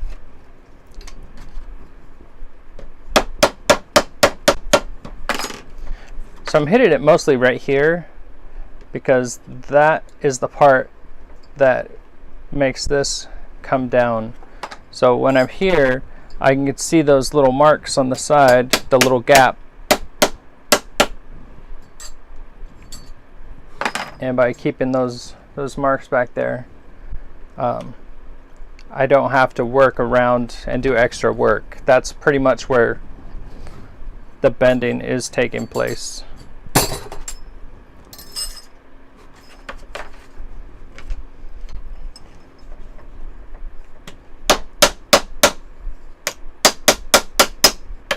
And because this is the bottom, you'll see me use the brass on it sometimes.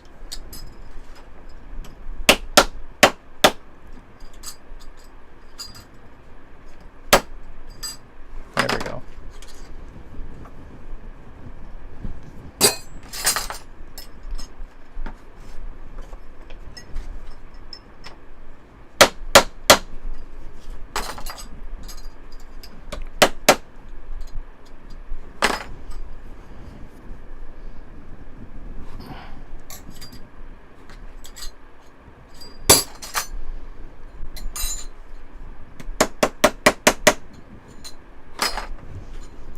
The Queen Bess is just so easy. It has this pattern on it here. It's just a little stripe of flowers. You can definitely tell the pattern. It's a really common pattern, but it bends so nice.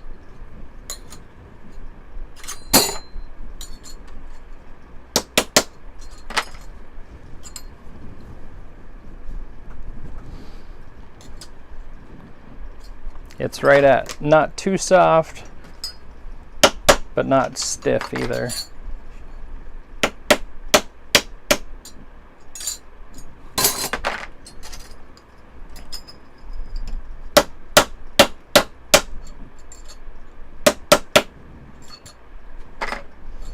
Okay.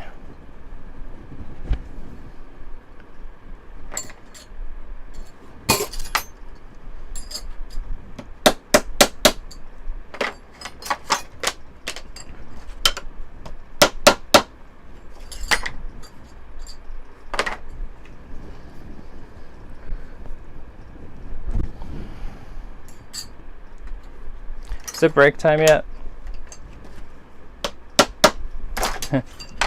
Better yet, is it Bloody Mary time yet? Man, I tapped it just once too much. I really want to keep this tip down. There we go.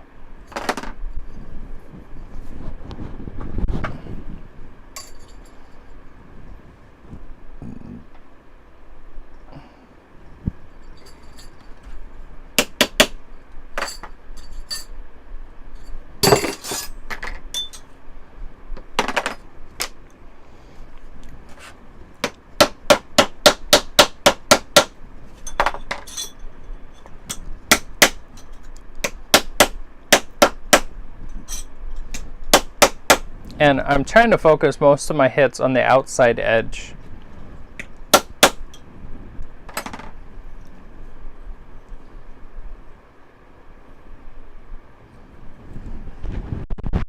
Yep, sorry guys.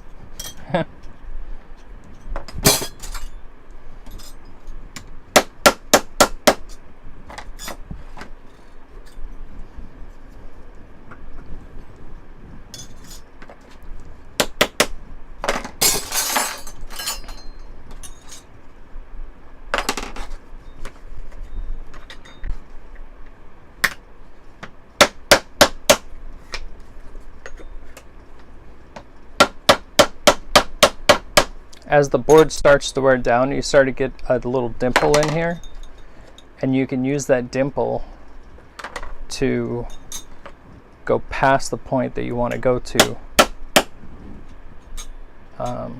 if that makes any sense. You can make it kind of a dome shape.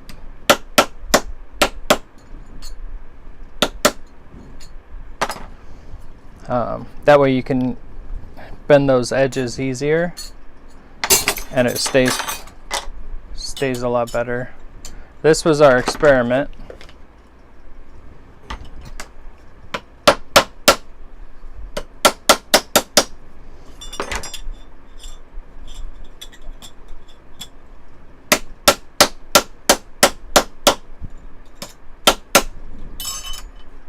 And that fell backwards because of all this weight is hanging right off the back.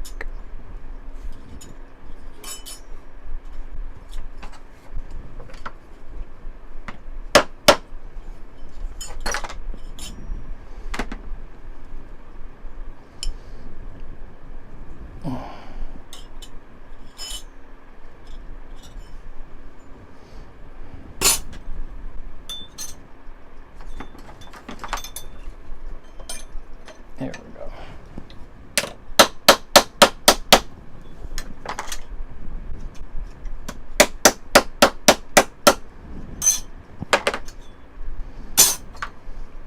So those guys being the big spoons,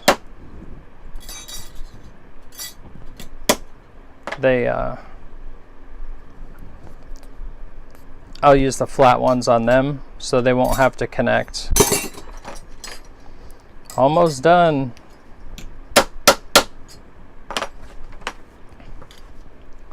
So I can do this about a half speed faster when I just get in the zone.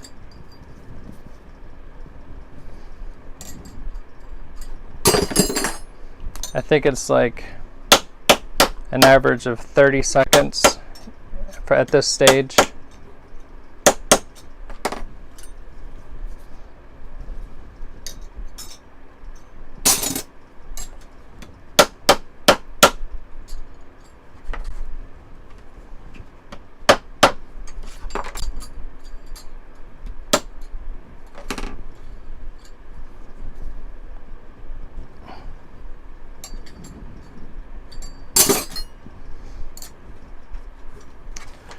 And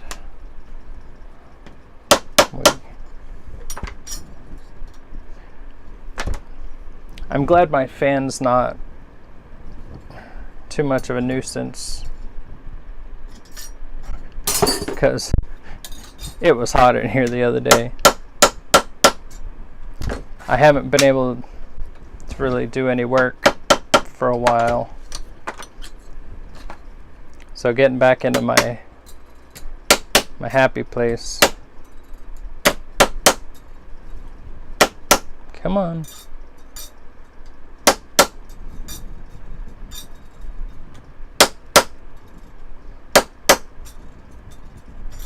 There we go. You can really hear it whenever it goes flat.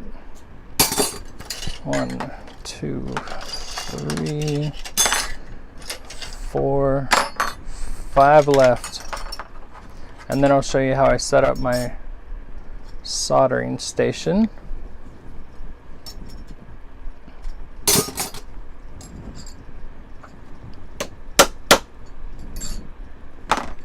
Well, you know what? I don't know if I have this tool on my list of tools below.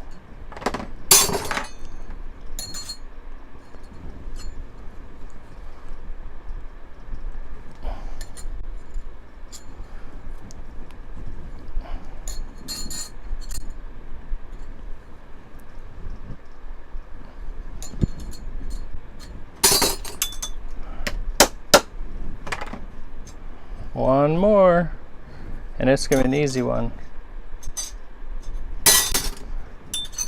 because it's a big guy.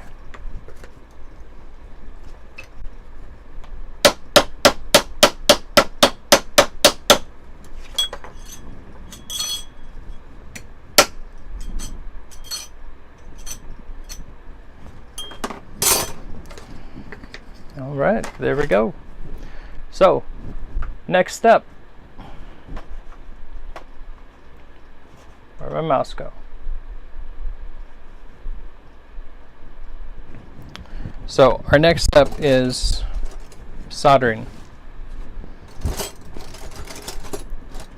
So, I don't need the hammer. I don't need this hammer. I'm going to put all of these guys up over here.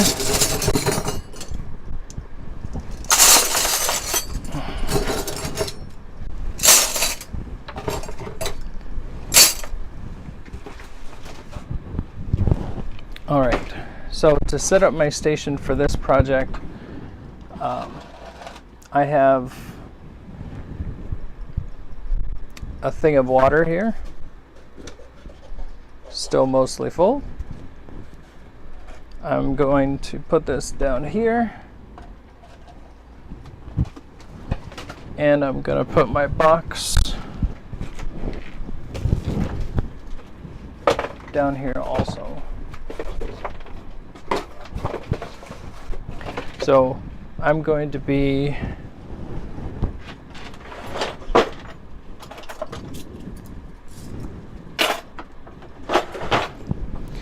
using these tongs.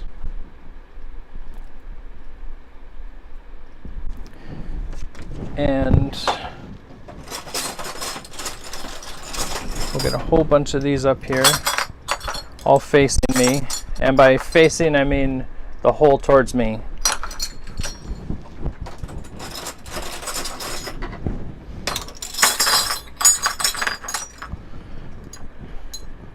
The way these work, or the way I use them, is I'm going to poke one side of this in all the way as far as it will go.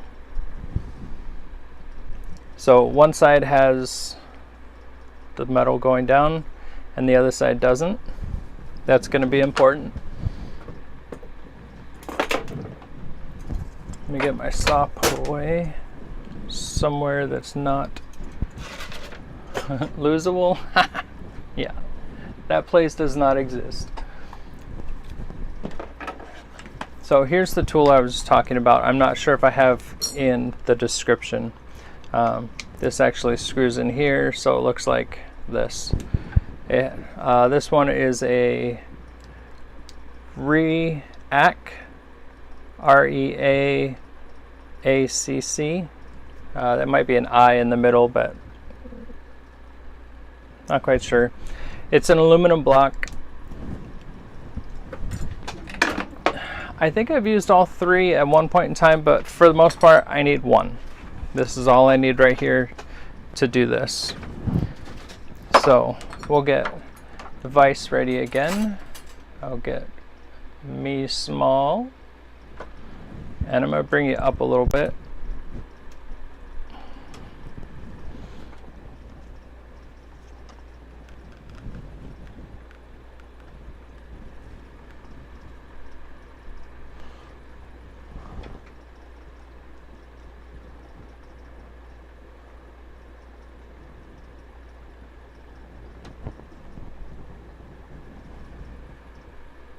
Okay, I just changed, I made a homemade gimbal basically. Oh, my back hurts. And what it allows me to do is get those angles to where you guys are pretty much straight. Let me autofocus this guy. There we go. That's better. So I'm just gonna squeeze this in here just hard enough. I want to keep it on my side. That's important. And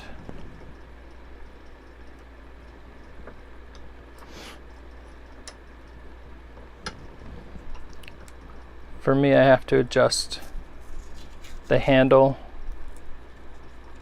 and make it so that it doesn't slide, because I turn this almost all the way away from me so that I can get a straight on angle from this direction, because we want to make sure that our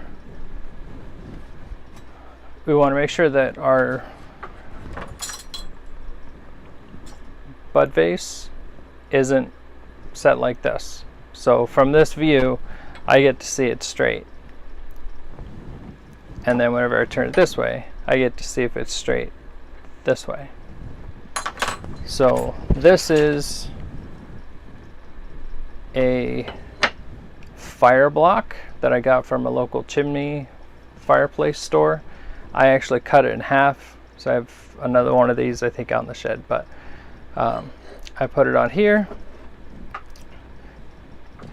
So here's where this all comes in place. I'm gonna bring that back. So the side that has the part of the tweezer needs to go away from you. I clip this clip right in where the two are together. And this is one of the most important parts, is we need to make sure that this starts out below, because what happens is when you push this forward, it's actually putting downward pressure on this, and whenever we get the spoon under there, we want it forcing down on the spoon. So for me, this is straight right there. I'm going to turn it this way.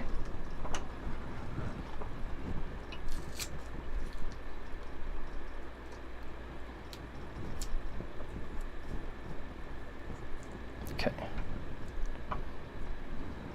All right.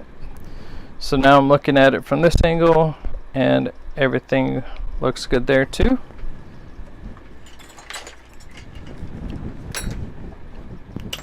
Using my glasses, now I can't see anything. I'm using rosin core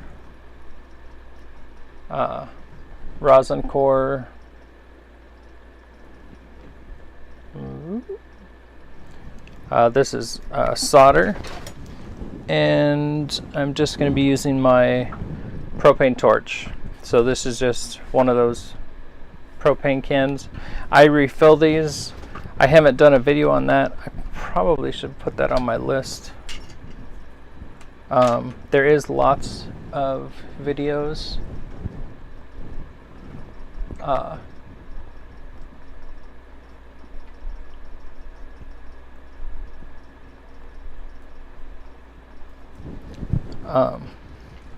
there's lots of videos online how to do it. And this is just a regular torch, regular plumber's torch tip. It just comes to a fine point. I don't really want to hear a hiss come out of it. You're going to hear some sound, but I don't want a lot of heat pushing.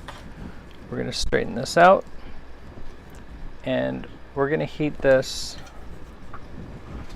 right here. I'm not heating the whole piece, I'm just heating right here. That's it. That's the spot I want the heat. That's the spot I'm putting the solder. That's it. Now I go into the bottom. For the bottom, I do find that you have to get the whole thing heated up. So I have the torch on this side. Whoa. Okay, it's still straight. I'm going to heat there at the base. Flip it over. Still heating at the base. And I'm just going to push enough solder in to where it comes out the other side.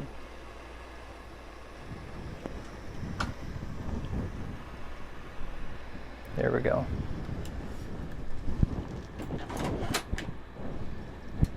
And spray bottle.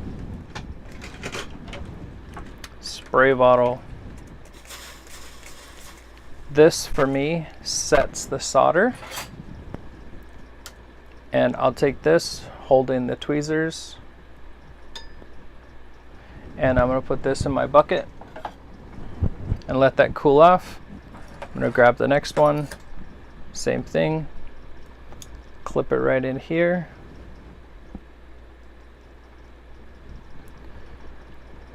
I'm going to bring it down, lift it right up. Grab the next spoon and do it again. The other nice part about this is sometimes these line up really nicely. Like that fits right in that groove. So that's straight. What am I hitting? I'm hitting the...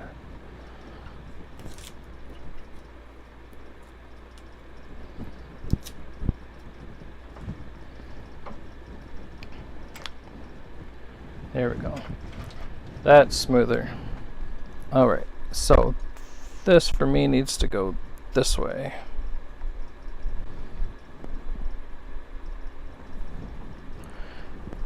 Double check it straight this way still. That looks good.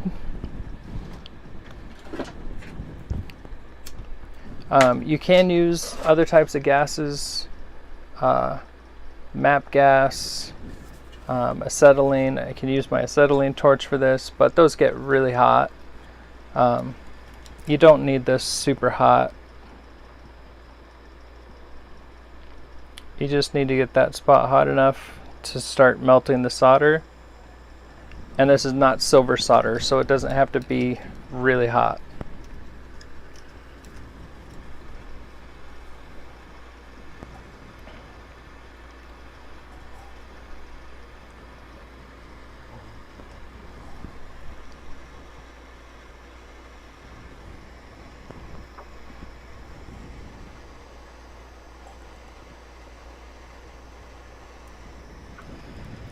And you want to be careful whenever you're putting in your solder.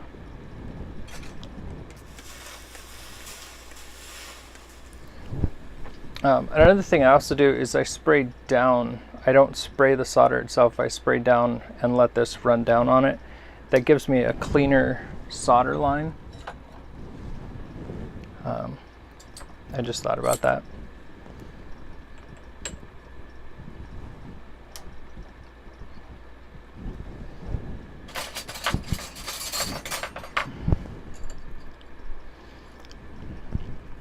So this one's pretty flat, so let's do one of our big guys.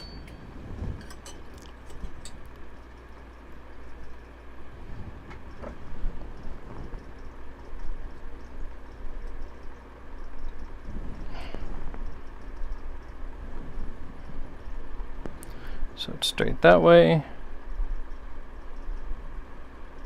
We're good that way.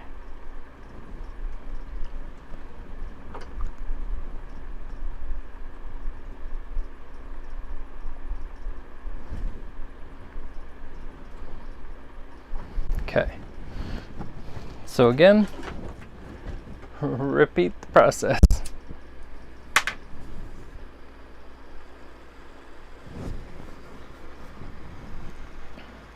And the same thing, we're just going to heat up the spoon part.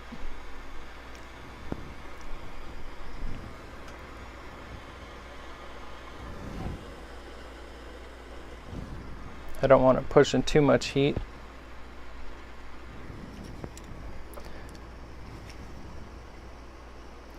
And the solder is drawn to the heat. That's why I keep it on the other side of the silverware. So once this starts melting,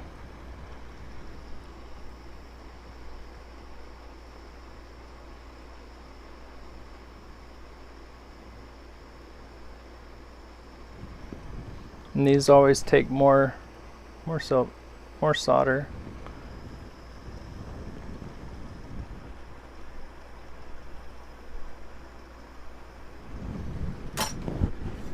But they need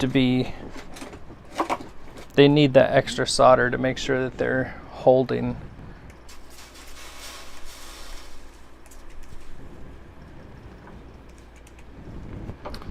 Sometimes I have in the past pulled these up and actually pulled them off, so I try and tilt them a little bit just to kind of make sure that I can see that it's not pulling from that solder,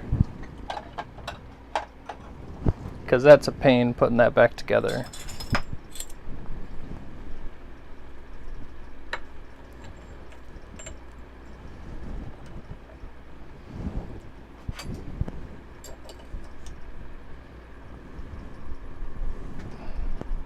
Straight. This guy here needs a little adjustment.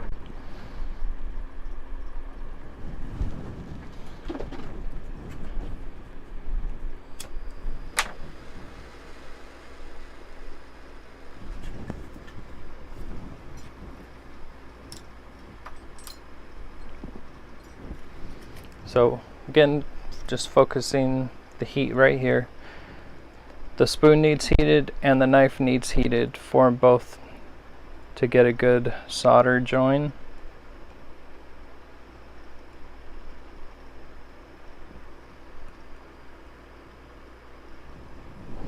And once I watch that fall down the side, I take the heat right off of it. Otherwise it's going to drip underneath, and we don't want any extra solder.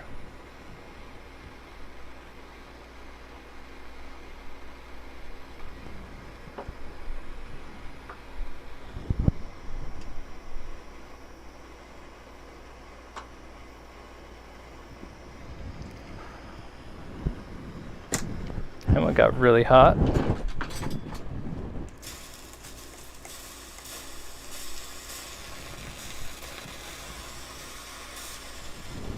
So you want to make sure that you have good ventilation.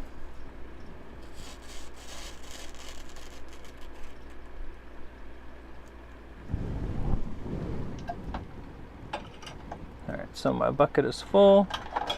So I'm just going to pull these out. Pull the ones that I'd already set in there. Just pull them right out. Toss them in my box.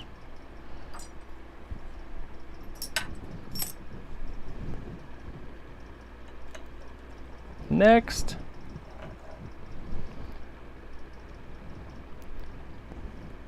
and if this starts getting wonky on you, just tighten it up a little bit. You can, this whole thing articulates, so just make sure that you put it where it's in a good position for you.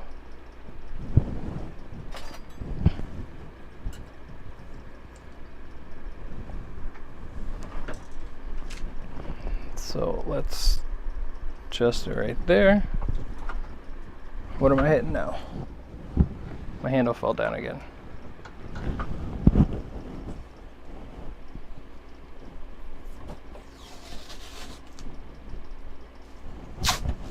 Come on.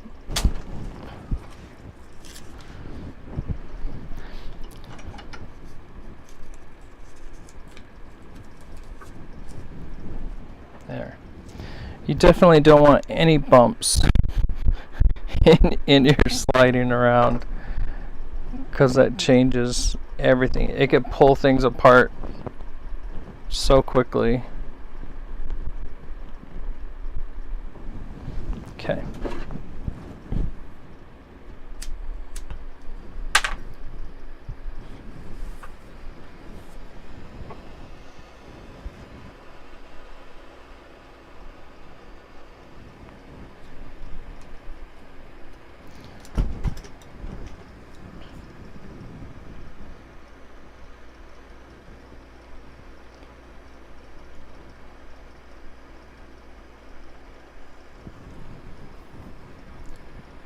And you just need it hot enough for the solder to melt. A problem that I've had before is because I shake so much, I'll get the solder, I won't get it right where I want it, and because of that I end up with a bunch of solder on the spoon. There we go.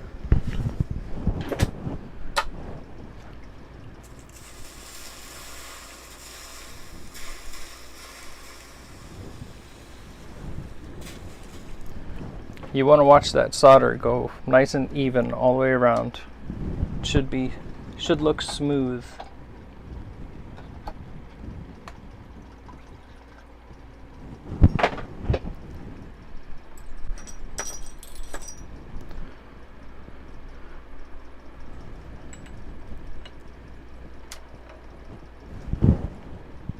This is more of a flat one.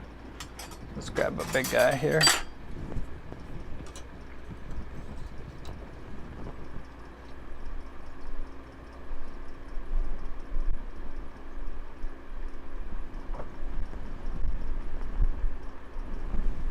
Did I get that one on the first shot? Woohoo!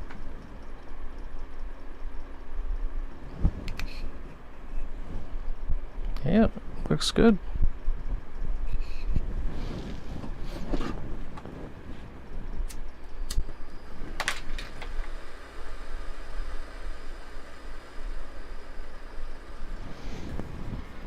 I have to compensate a little bit for the fan because it's blowing right on me. So for this one I want quite a bit of solder out.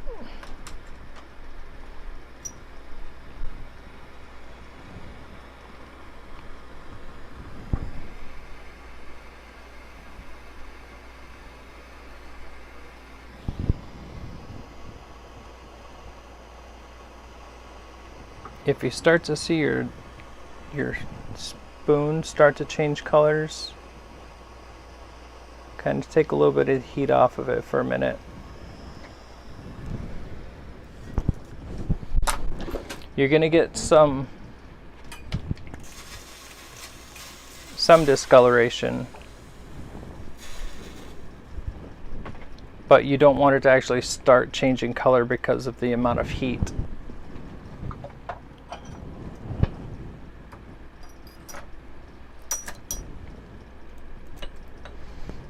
So that's not going to work.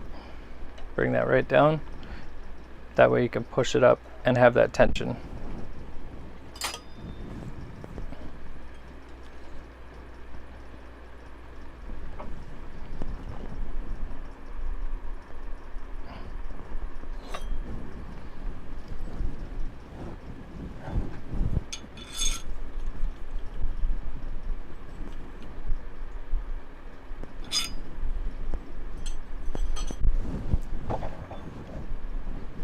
Sometimes whenever the curves of the handle are bent, it's pretty hard to get those out. So if you find a tool that works for you, there we go, that's better. Because of that downward pressure, where you put this is right where it should stay.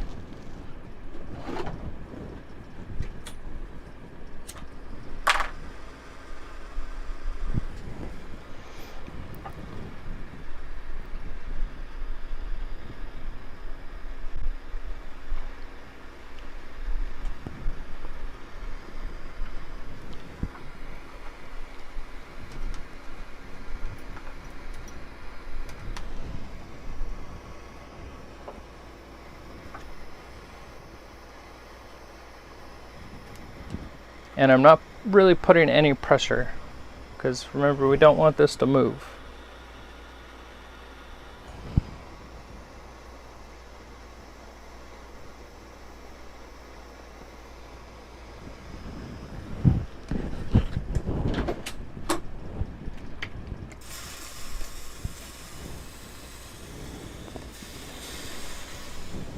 If you had more room, you could put your propane or torch up closer.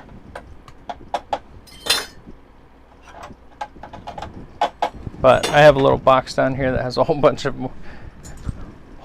knife handles in it. It's kind of holding everything. It's got enough weight to keep my propane bottle up.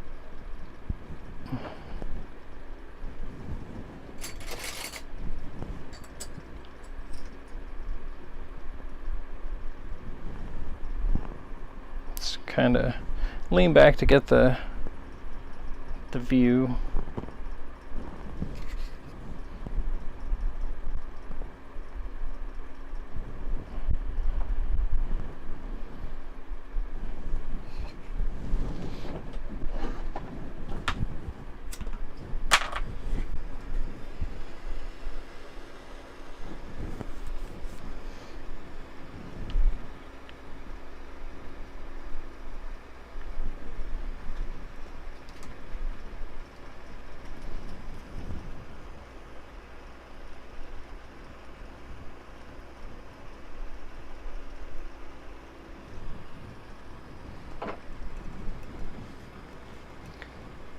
Yeah, as soon as I see that solder flow, I get the heat off of it instantly.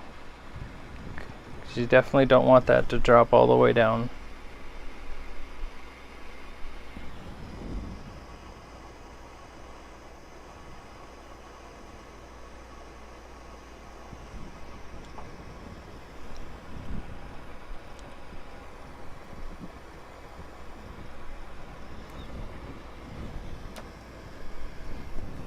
The solder's not going all the way around. There we go.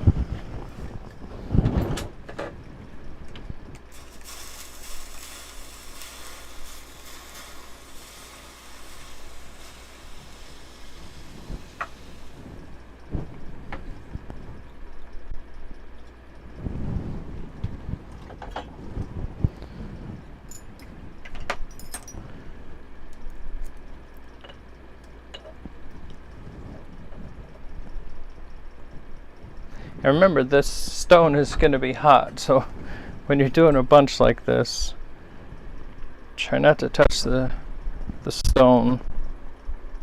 I mean, obviously it's hot, but every once in a while I'll be trying to move the spoon and I'll slide it along with my fingers and remember that it's hot.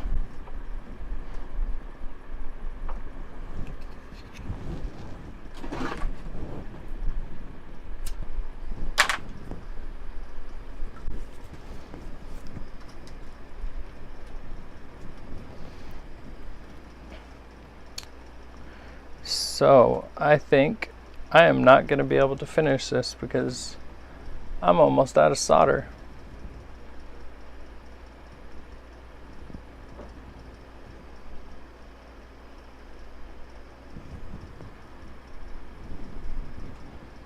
Yep, so I probably have enough to do 5 or 6 more.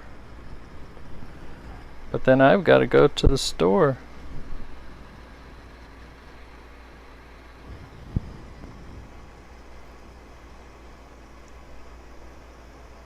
Actually,